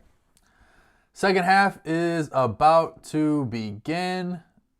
Chelsea are down 1-0. Real Madrid are making some changes. It looks like, let's see. Courtois is out for them. Probably a couple other players are getting substituted. I'm not sure how many more friendlies Real Madrid has after this. But, yep, Chelsea are unchanged. So we'll hopefully see a little bit more action. Hopefully get some more of these good passes going. The second half will begin momentarily. All right. And I want to thank you all for being here. If you want to go ahead and hit that like button, that's a huge, huge thing. It's greatly appreciated if you guys like this video. It helps out with the algorithm. If you haven't subscribed to the channel, you can do so as well. You can also follow me on Twitter at CFCDP1, where you can get my daily kind of reactions to the transfer hoopla and the training hoopla as well. That'll certainly come once the transfer window closes. We immediately see a very nice build-up from Philip Jorgensen, a really nice pass to Enzo, who came back and got it in the build-up. And a really nice long ball. And come on. Oh, man, Chelsea had a really nice break out there. A really nice ball. I think it was from Enzo, if I'm not mistaken. Nope, Reece James. Reece James, and this is what I was talking about, people. That over-the-top ball. He finds Raheem Sterling, who was over on the right-hand side temporarily, and plays a nice long ball. And it was a very good opportunity that Chelsea probably should have taken advantage of. But that's when we talk about Reece James is, passing, right? We really want to see Reece James still utilize his passing, regardless of where he is on the field.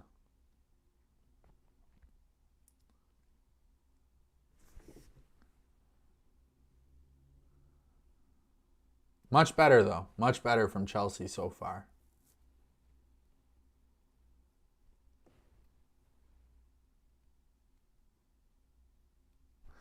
We are still seeing, when Chelsea are defending, right, and they're sort of set up in their defensive shape, they're, they almost kind of go into a back five a little bit. Gusto is definitely playing left back, and we are seeing, Madueke really drop in deep on that wide side. And Reece is tucked in a little bit more. So they are dropping into like a little bit of a back five, and these guys are kind of spaced out here as need be. But I think that's a little bit of an adjustment from Enzo Maresca, understanding that those through balls are really causing them problems. And Madueke is fine with doing some of that defensive work. We saw it against Poch when he was challenged, right, to play. Oh, nice turnover. Go. Oh. They just can't connect those last couple of passes. Well, Real Madrid's on the break here.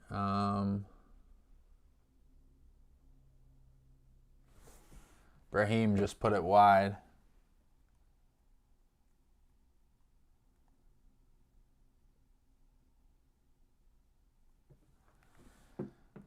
But I think Chelsea you're also seeing that counter pressing, right? You're seeing the counter pressing from Chelsea. That's another one of Maresca's tactics that he's instilling. Chelsea are trying to win the ball back right away. No, that wasn't Brahim. That was Martin, if I'm not mistaken. No, it was Brahim. I got to trust myself the first time. Chelsea in that build-up phase, really nice job. We're seeing them really get very wide in the build-up. So you're seeing Badiashile almost at that left back position. Wow, okay, nice break. Oh. Guillou. Was a little selfish there. But Chelsea really just broke through Real Madrid's lines very easily. A nice ball from Enzo. Guillou probably should have passed it, but I don't mind the young striker getting a shot off. He hasn't really done much all match. So he went out and tried to get a shot off. Didn't go in, but it was a very good, very strong build-up from Chelsea. Very strong, and that was probably one of the brightest that we've seen to this point. Like I was mentioning before that offensive attack happened, we saw Real Madrid start to pressure, right? So they were starting to pressure in the build-up.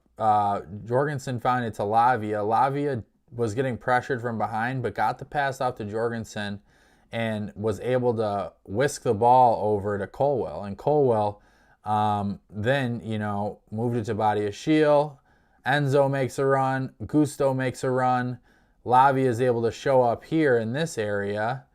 And it started a very nice break. So the build-up has already looked much better in the second half, even from that one moment.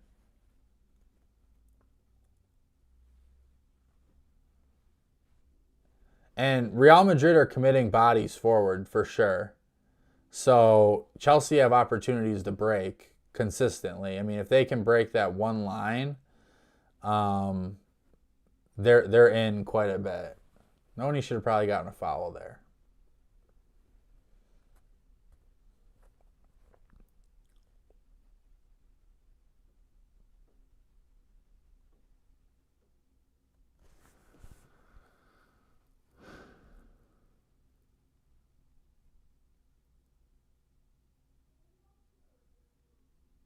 What's interesting is when Badiashile in there in that build-up, he's like almost really just playing like a full-on left back. And Colwell and Reese are here, so they're almost like leaving a space for one of these midfielders to drop in. They pretty much vacate this area, so one of the midfielders in the build-up can come in and get it, and then, eventually they'll make this pass back to the keeper and someone will come in, and then Jorgensen has the opportunity to find the open guy. That's when you're kind of baiting them in the build-up, right? You want them to pressure the goalkeeper. That's why having a ball-playing goalkeeper is so critical, and having somebody that's comfortable, because you're not quite doing what De Zerbi would do, where De Zerbi literally forces the opposition to run at the keeper, but they're doing it in a little bit of a smaller extent by utilizing the midfield in the build-up.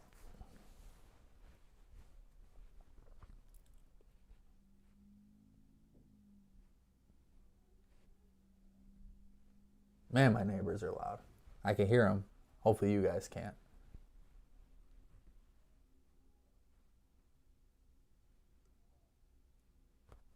So Chelsea they're giving them, Real Madrid's giving them the ball. There's not immense pressure like we saw against Man City when Pep really told them to really pressure them. So there's not too much of that. They're happy to sit back a little bit, but Chelsea are possessing the ball, and we're starting to see some of that, patience that's required in the build-up, right?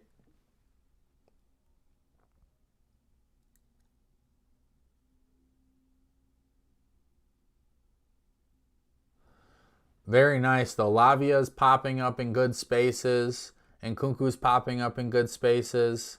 And Chelsea are moving. They're moving without the ball, which is very, very impressive when they're doing that. But, they're still maintaining their space. But it's patient. It's patient, and that's its benefits right there, because come on, Sterling, man. God, he just runs into defenders over and over and over and over. Oh.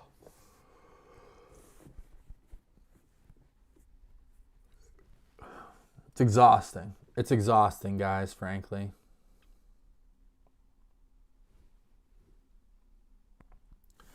But you did see in the build-up, Chelsea was definitely moving the defenders around, which was good. They were, I'll illustrate it for you. So they're, a 4-4-3 kind of hybrid, right? That's what Real Madrid runs. And Chelsea were building up in a way that I like to see when they were possessing the ball. You have Nkunku and Enzo trying to facilitate those half spaces. You have a very, you're in that box, right? You're in that box midfield still always. That's something you want to keep your eyes on when you're watching these games, is seeing the box, seeing where those guys are showing up, so now the center backs are a little bit wider, probably like that, and you're seeing patient build-up. You're getting the ball to Lavia, you're moving it around, you're seeing where Nkunku could pop up, you're seeing where Enzo could pop up, and eventually what we saw was Lavia pop into this space, and you saw Enzo make a run, which pulled in the left back a little bit, and Lavia, as good of a passer as he is, was able to get that nice little through ball into Sterling. Now Sterling ran directly into somebody, so it wasn't as fruitful as you would like. But you were seeing some good patient build up there, which I thought is impressive to see. Not too many corner kicks this game. Real Madrid just took a couple of them. Chelsea handled them nicely. You are starting to see that set piece coach that we bought from Brentford. You're seeing that sort of coming to pay its dividends already. We haven't scored anything on set pieces. There hasn't been a tremendous amount, albeit. So interesting. Now Chelsea in that little build-up process Enzo Fernandez was the guy that came in. Malo Gusto was at a traditional left back position. And Enzo came into the build-up more so. Now we are seeing Gusto. I mean, he's tucked in a little bit, and now he's going into the midfield. But you're going to see a little bit of variety in that build-up. You're going to see Enzo pop up in that build-up. You're going to see Gusto go out wide. You're going to see Lavia go in there.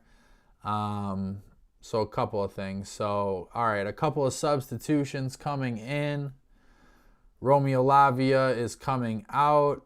Moises Caicedo is coming in. Yes, he is on the bench. Chelsea did not put him on. So Caicedo will take up that Lavia position. Raheem Sterling is out. Mykhailo Mudryk is in. There's going to be some opportunities for Mudryk, I reckon, in this game.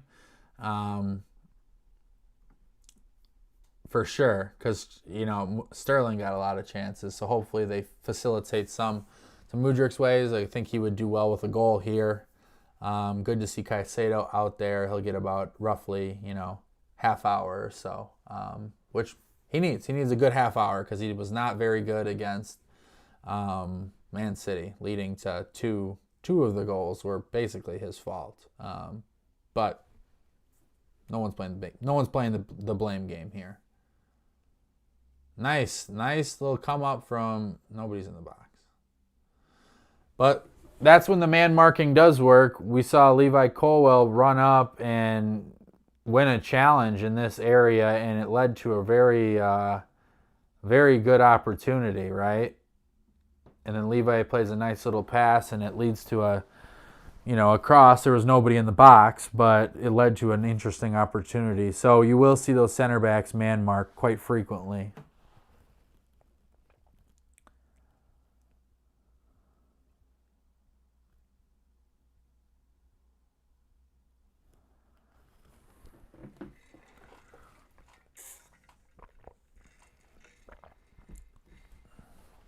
Wow, Real Madrid makes a mistake.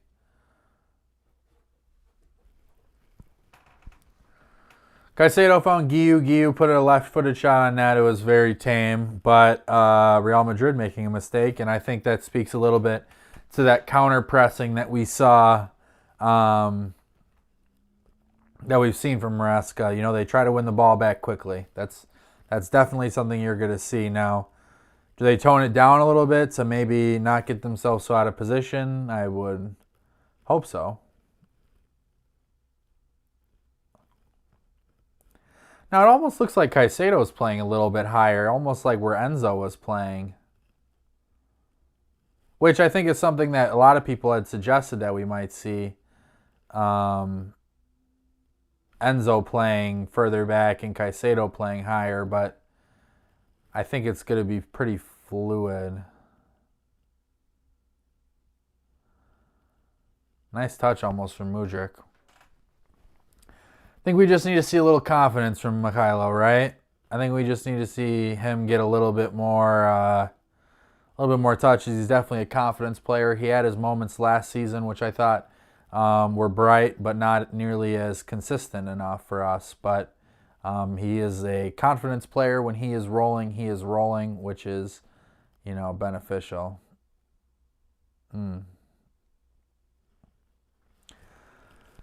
But Chelsea are looking a lot better in the second half. They are still down 2-1 at this point. Looks like KDH is warming up, Tosin's warming up, Carney's warming up, Chilwell's coming out. I'd love to see Carney come in for Nkunku. Carney hasn't played in the last two matches. Is that down to his fitness a little bit? Is that down to his performance? I mean, he hasn't been great, but I don't think he's necessarily done anything like incredibly wrong. I think Carney is going to be an important player this year for us. Iboyi, I hope I'm saying that right. I hope Chelsea will win. Yeah, I think they've looked bright. They've looked the brighter side for sure in the second half. Hopefully they can just knock one in. We'll see. Thank you for being here. Much appreciated. But we'll start to see how this translates. But this is against a good side. I mean, I don't think Vinny's in anymore, if I'm not mistaken. Oh, yeah, maybe he is. Yeah, so, you know, it's not the full Real Madrid team, obviously. There's no Bellingham. There's no Tchouaméni or Camavinga at this point. But Chelsea are looking good. There's no Cole Palmer, so I guess we have that in our favor as well. But Chelsea are looking okay. Chelsea are looking better. Much, much better than the first 25 minutes. I think the last 40 minutes, to be honest, Chelsea have looked very good. I think they've been on the front foot. They've created quite a few chances. And now we're starting to see some subs come in as well. You know, Caicedo comes in. We'll see what he can offer. Mudryk comes in. Both players that need more time, more confidence.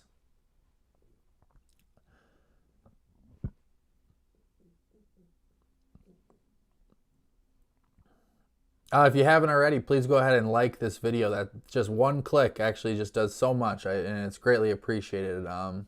If you haven't yet, that'd be absolutely fantastic. Nice from Mudryk. Go. God, he's quick. Go, go, go, go, go. And he skies it. Oh, that's a meme. Oh, he does everything right, and then he shoots it, and it goes to Rosie. Oh. If you could ever just figure that out. Was it deflected? No, it wasn't, but it was not a good shot. He needs to try and wrap his foot around that a little bit better. Oh, that was frustrating, but a nice moment from Mudryk nevertheless.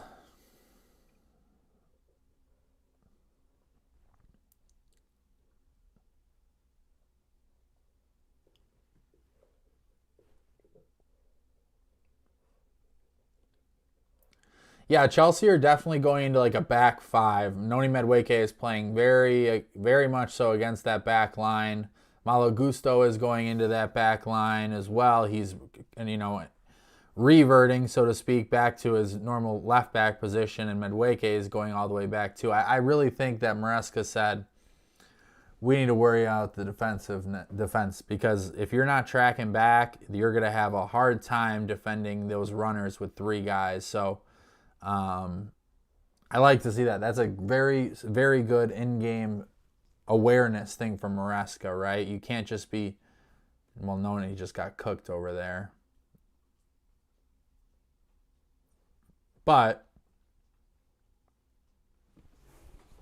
I'm liking a lot that in-game tactical adjustment from Maresca. Now, I was a big fan of bringing Michael Olise in. Obviously, he's just an immense talent. So, that is, an awesome guy to bring in. But he doesn't really do any defensive work. But you're seeing Noni do that defensive work, and that's critical. And I think that's part of the reason why you will see Palmer play centrally, because that's centrally, where Nkunku's playing, and Nkunku isn't really doing all too much, frankly, defensively.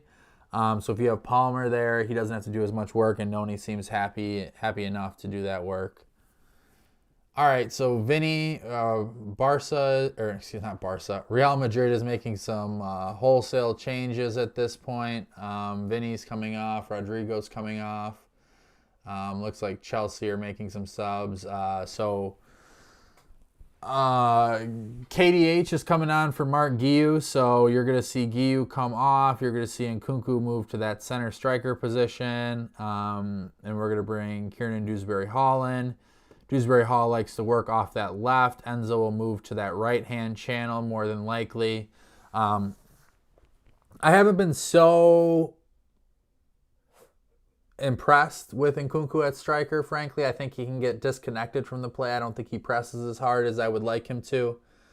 However, if it gets KDH in the game, that's fine for a preseason friendly. I'll tell you what, though. We're doing a heck of a lot better currently in Charlotte than it was when I went to Charlotte last time. I went 2 years ago, and I saw Chelsea play Charlotte FC and we lost in penalties. That was when I think it was Gallagher kicked a penalty straight down the middle, and the goalie just was like, "Oh, okay, I'll take that."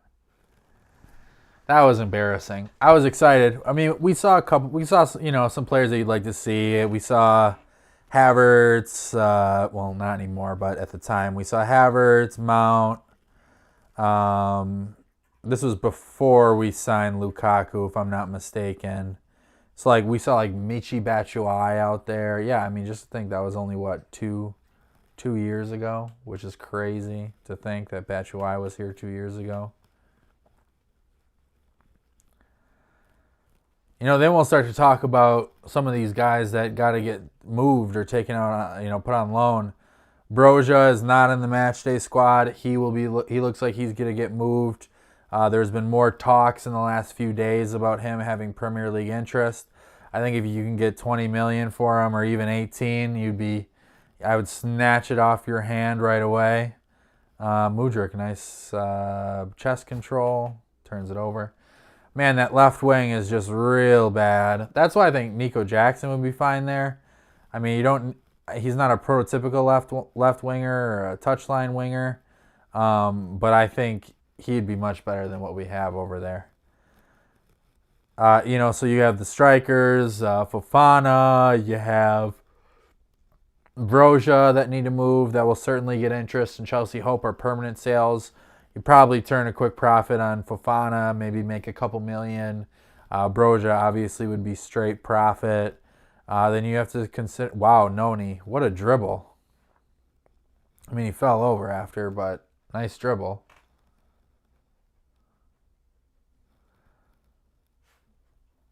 Chelsea definitely, trying to boss that possession just a little bit more, which is good. Noni trying to get a ball in the box. Wasn't quite enough to get to Mudryk, but I like the idea. But yeah, so you got the strikers moving on, and then you got to find a resolution on Casadei. You got to find, it looks like Alfie Gilchrist is joining Sheffield United. David Washington is another guy that you need to determine what he's going to do. He can't sit at, I don't think he can play PL2. I think you have some guys there that need the minutes, and if Washington needs to go on loan, then you're going to do that. Sub, Wesley Fofana coming in for Reece James right now. Interesting. It's going to be interesting to see when Reece is on that suspension what Chelsea decide to do, right? What position is Fofana just going to start right away? Are you comfortable with that? I'm not necessarily comfortable with that. I just want to keep him as healthy as possible and ease him away. Even if this is his whole season, just ease him back in, because right now it's not. I don't want to lose him for any extended period of time, and you never know. You never know with him, frankly.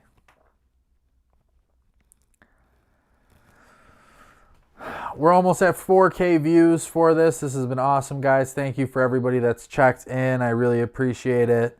I know these matches are at a weird time for people, so we're hoping to see a big increase in views once the season gets really cooking and it's on normal time for everybody. We'll have Simon come in shortly for one of these early matches. We'll have some other guys come in, and we'll be able to kind of walk you through it. This is an evolving stream, so to speak. So we're working through all the kinks, trying to figure it out. This is a tactical-based, watch along. So we'll go over with the tactics board and kind of explain some things we're seeing. Sometimes it's a little bit different than your prototypical watch along, where it's like it's just my face and I'm reacting to things. I like to think of it that I'm more of a pragmatic type of guy when I watch these games. I don't get too high. Obviously, when goals and wins happen, I'm very excited. But I like to think of everything from a very analytical and tactical, and just kind of understand the game more, right? I think as football fans, the more you understand what your team is actually trying to do, you can have a better understanding of how to watch the games and how to react. It's like, some of these mistakes that we've seen so far in the friendlies, right? I'm not too upset at this point. I mean, obviously they're upsetting when you give up goals and whatnot. But generally speaking, like as long as they're trying to do the right things, I'm not too mad, right? I'm not too mad if they're making mistakes that are going to lead to a greater good, I guess. Um, but we'll get feisty, we'll get hot, we'll get into it. We'll get into it. But with these friendlies, it's a little bit different story. Nice. Enzo drops deep. Wow. I'm gonna have to clip that one. It was not. It did not get completed in the end, but Enzo did a really fantastic job in the build-up, and we saw Chelsea, as we've seen before, prototypically spacing out very wide with their center backs, and Enzo. This is. I'm not gonna move everybody, but Enzo dropping into this area, and Caicedo caught the ball in the half turn. He didn't eventually control it. But, that's why I think you want Enzo Fernandez to play as that deep-lying playmaker in some aspects because, I think he could have a very positive impact in those positions.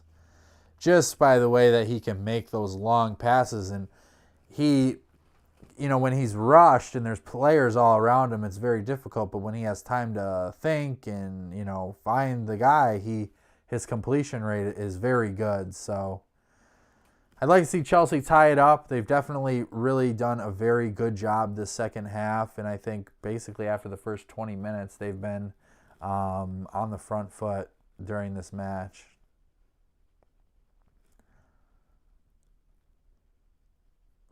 So after this match, we will have a full recap video talking about the performance, what I thought were some positives, what I thought were some negatives as well.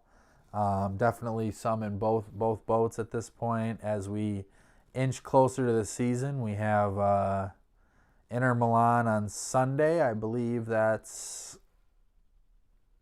earlier in the day because it's back in the UK.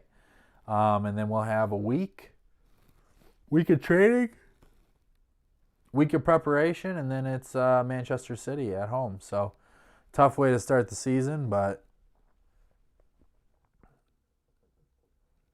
Noni does a little too much dribbling sometimes. Not like too much dribbling because I get that's what a winger's supposed to do. But when he is dribbling, it's often just like one move too many and he loses his feet.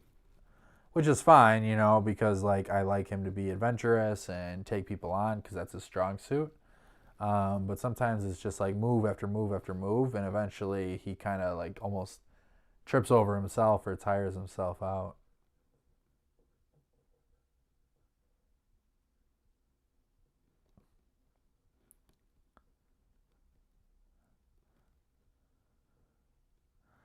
I'd like to see a couple more clear-cut chances for Mudryk this game. I think, when you were looking at how many opportunities Sterling got, if you would have had an equal number of opportunities for Mudryk, that would be good. He's had one chance that he pretty much created himself, but he put it in like row 58 up in the stands, so that wasn't good. But the chance was there. I'd like to see him active. Nice save from Jorgensen. Good shot. You'd hope he save it, but pretty nice. Defensively, Mudryk is actually coming in quite a bit. He's like popping up in these areas. They're really suffocating that side of the field and trying to collapse that midfield with another body.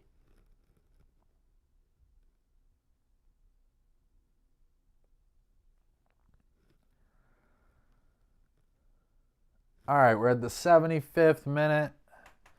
Game is moving along nicely in the second half. Chelsea have been the far better team, like I said, since about the 20th minute. I think we've seen a bit more of what this possession-based style system is going to look like. It'll be interesting to see if, a team was chasing us. Like we saw against Club America, we were up 3-0, and Club America is not a great side compared to Chelsea, obviously. But I'd like to see if we were up 2-1, how we would react. I would like to see how that counterattacking would look. We have seen definitely a few times that in the build-up process, if Chelsea are able to beat that first line of defense and that midfield gets sucked in from Real Madrid, Chelsea, then do have like mini counterattacks kind of. So, I mean, it's not like a regular counterattack, but you kind of see that as a part of the build-up.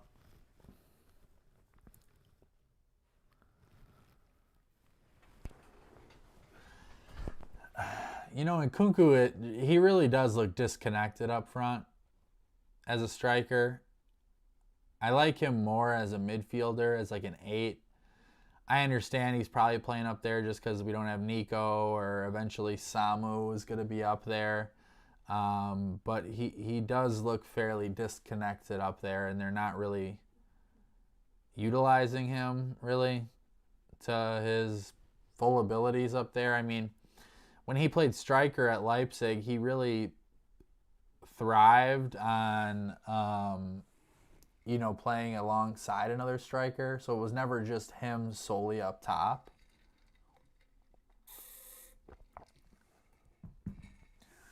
And even if it was he played like with Paulsen, I think his name is, from Leipzig a lot, and it was a big body guy, and it worked really well. So I wonder if that's a little bit of what Chelsea are looking at with Samu. A bigger frame guy, somebody that can hold the ball up a little bit, and then eventually, get runners in behind from him. So let's see here. So what I'm talking about is when Chelsea are in that build-up phase, and just for this instance, let's just pretend that, sorry, let me get this all shaped up nicely for you. So for instance, let's just pretend that Dewsbury Hall is Nkunku and Nkunku is Samu, right? You're going to see more of, or we'll just say, Dewsbury Hall is Samu. You're going to want to see him pop up in these areas and Nkunku kind of play in these little half spaces, like in the middle of the field. So when that ball comes, right, to Samu, Samu's going to move it to Madueke, and Nkunku's going to make a darting run in. A really good example of how you would hope Samu looks is when Lukaku scored that goal against Arsenal in one of those first matches where, Lukaku held the ball up, rolled the defender, and just crashed hard to the net and finished. That's a physical presence that Chelsea are kind of missing. Samu would offer that, I think. His hold-up play and passing is pretty good from what I've watched him. We'll do a full write-up on him, shortly. You can find that on Cy Phillips Talks Chelsea. But,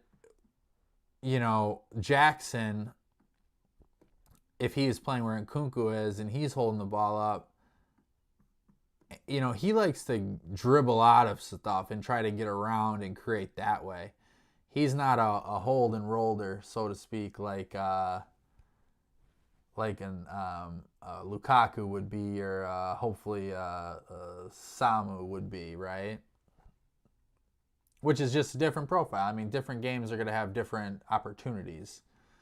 So if Samu comes in, it's not like he's going to start every game. It's not like, I don't think he's going to start and then Nicholas Jackson's going to play left wing and Nkunku's going to play like an 8-10.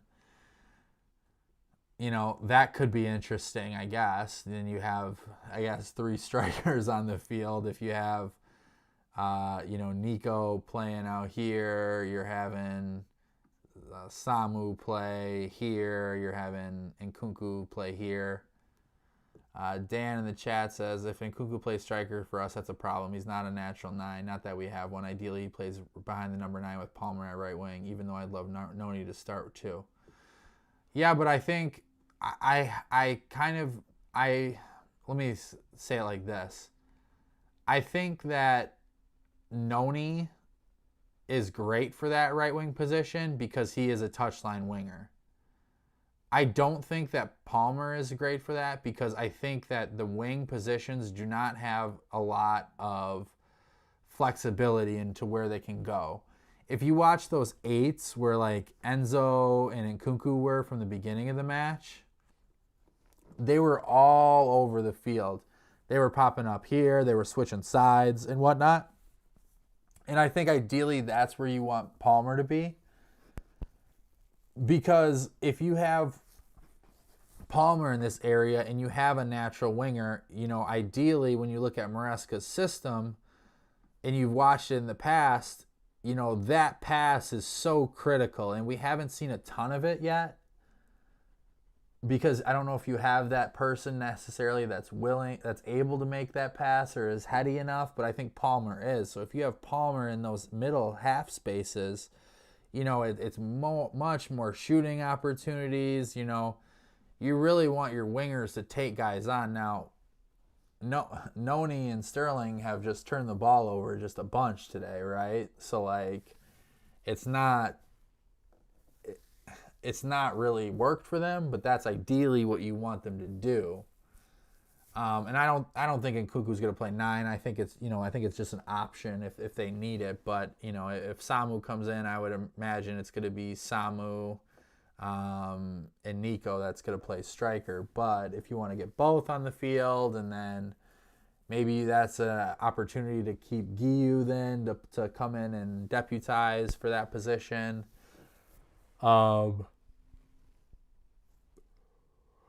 Excuse me. Long day today. But then you start to say, is this David Ornstein report about Victor Osimhen coming in true? And in that case, Guiu's probably got to go on loan. Then you're like, okay, Nkunku, you're never playing striker because we have 3 other strikers that can play. And then, I truly, my stance on the Osimhen thing is I think if the opportunity is right, I would take him. If we get to the latter days of the window, Napoli hasn't moved, they want Lukaku, then maybe you're sort of like, okay, let's get him. Let's just get him and we'll figure it out later. And then Guiu is maybe just a profit guy, right? And then you're kind of like, okay, we have Samu. Nico is more of a left winger. And then we have Nico at left wing. And then, Osimhen obviously playing up top. But I think it's an opportunistic thing. I think this whole window is about being opportunistic with those big signings. Nico Williams is another one. I think Chelsea have said from the beginning on both Nico and Victor that they're not going to pay crazy amounts. But if nobody else will, and there's a point where Chelsea feel like it's good business, then I think they'll go in for him. So it's just being opportunistic rather than being, come on, Mudryk, get there.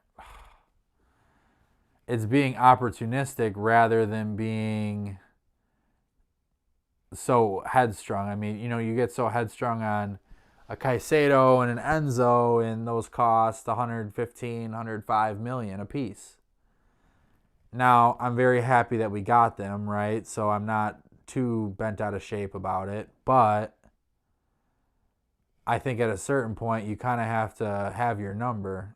Nice pass from Mudryk. Come on. Oh, fair play, good defending from Real Madrid, but you saw a nice little bit of interchange. And you did start to see that it was from a different position a little bit, right? So it wasn't necessarily, Enzo was here, but Enzo got the ball back. Here, let me use the right players.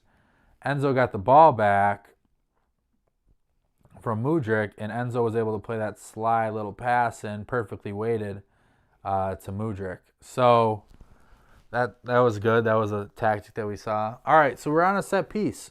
86th minute. I think this is probably our first free kick of the match from an attractive position.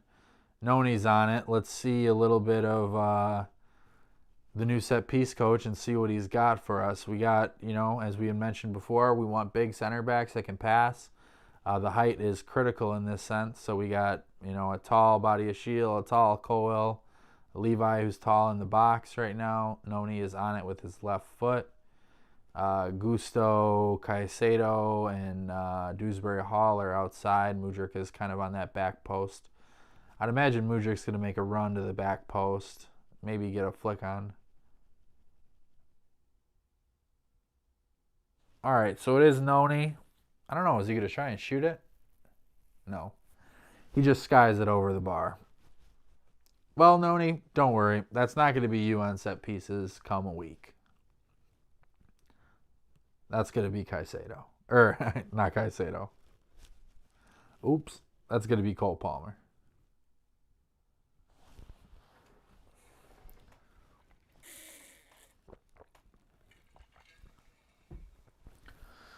All right, so Chelsea, 87th minute, down 2-1. Haven't had too many clear-cut chances in the second half, but I think it's definitely been a brighter performance from Chelsea. Maybe I spoke too soon.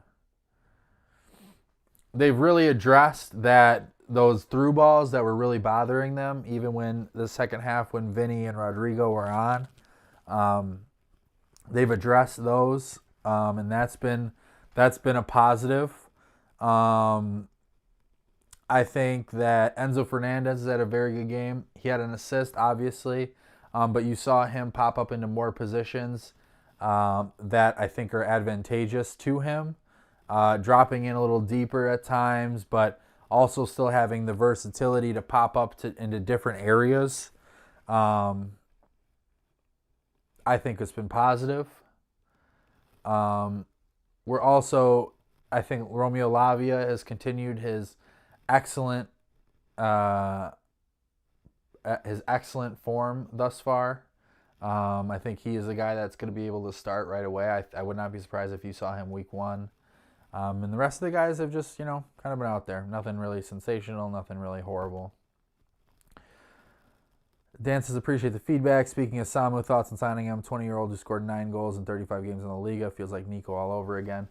Yeah, I don't think it's... I think it's somewhat similar. I'm okay now, a little bit more so than I was originally with Samu because of the price. I think the price feels really good. It's a potential signing. It's a guy that has the right traits, right? He has the size. He's very fast, for a guy his size. Good headers. There's some stuff to work on. He is raw for sure. We saw Nico. He's already a fantastic return on investment. I think if Samu is to, do well in Conference League matches and cup matches and be an impact sub later on in the game, in the matches and whatnot, get his odd start. I think we could have similar good business. I don't really, a lot of Chelsea Twitter is kind of interesting. It's very tribal. It's very Clear Lake in or Clear Lake out, or that's kind of how people view things when you start to talk about Chelsea right now, and it's not great because I think it creates a incredibly vast division between the fan base, and I think that can cause a really toxic environment. Okay, no extra time. The match is over. But just recapping my final thoughts there, it's a very toxic place right now, and people don't necessarily always, I'm from a sense where I see things in a very vast way. I see things on both sides. I like to understand what both sides of the spectrum are thinking and sort of take a mix, because there are some decisions that Clear Lake has made that have been very confusing to me. But there's also been a steady belief in what they want to do. They're signing young players with talent. Now, what they do with that talent and how they cultivate it and how they grow it is another thing. But they have stuck to their guns on what they want to do. They haven't shaken off of it. So if they're going to fail, I'd rather them fail going 100%, right? Before they pivot. And I don't think it's time to say, oh, it's time for them to pivot, personally. But I think Samu will be a good signing eventually. I really do. He has all the traits, in my opinion. All right, guys, so the match is over. Chelsea lose 2-1. A lot of good things we saw in the second half, however. Things that you can be excited about. They were definitely more dominant, I think, once you got into that second half, and I think they felt a lot more comfortable. Real Madrid was probably, more okay with sitting back and letting them kind of play and trying to get counterattacks. But we saw some good things. Later tonight, on my channel, we'll have a full recap video of tonight's game and kind of what we saw and what we can look into heading into Inter Milan. Chelsea will go back on a plane either tonight or tomorrow back to London. Be good for the players to see their families and get some rest and sleep in their own beds for once. So that's a positive. As always, I want to thank Simon Phillips at Cy Phillips Talks Chelsea for sponsoring this video. It's been amazing since jumping on to the platform. Growing with the community. The community is an amazing place. You can find everything. There is a bit of information in your content form of choice on there. I want to thank everybody for joining in to the watch along. Another great one, 4,300 views. This is the last late night one until the Club World Cup. So we'll be moving to more daytime for me and earlier nighttime for the people that are not in the United States. So until next time, please go ahead, subscribe to the channel if you want to get more updates from me. You can follow me on Twitter at CFCDP1. And we're going to be back on Sunday with another live stream against Inter Milan. So we will see you then. Like I said, check out for the video coming out soon on my channel. You can go ahead and subscribe, turn on the notifications, and get that right away. So thank you. Have a good rest of your night.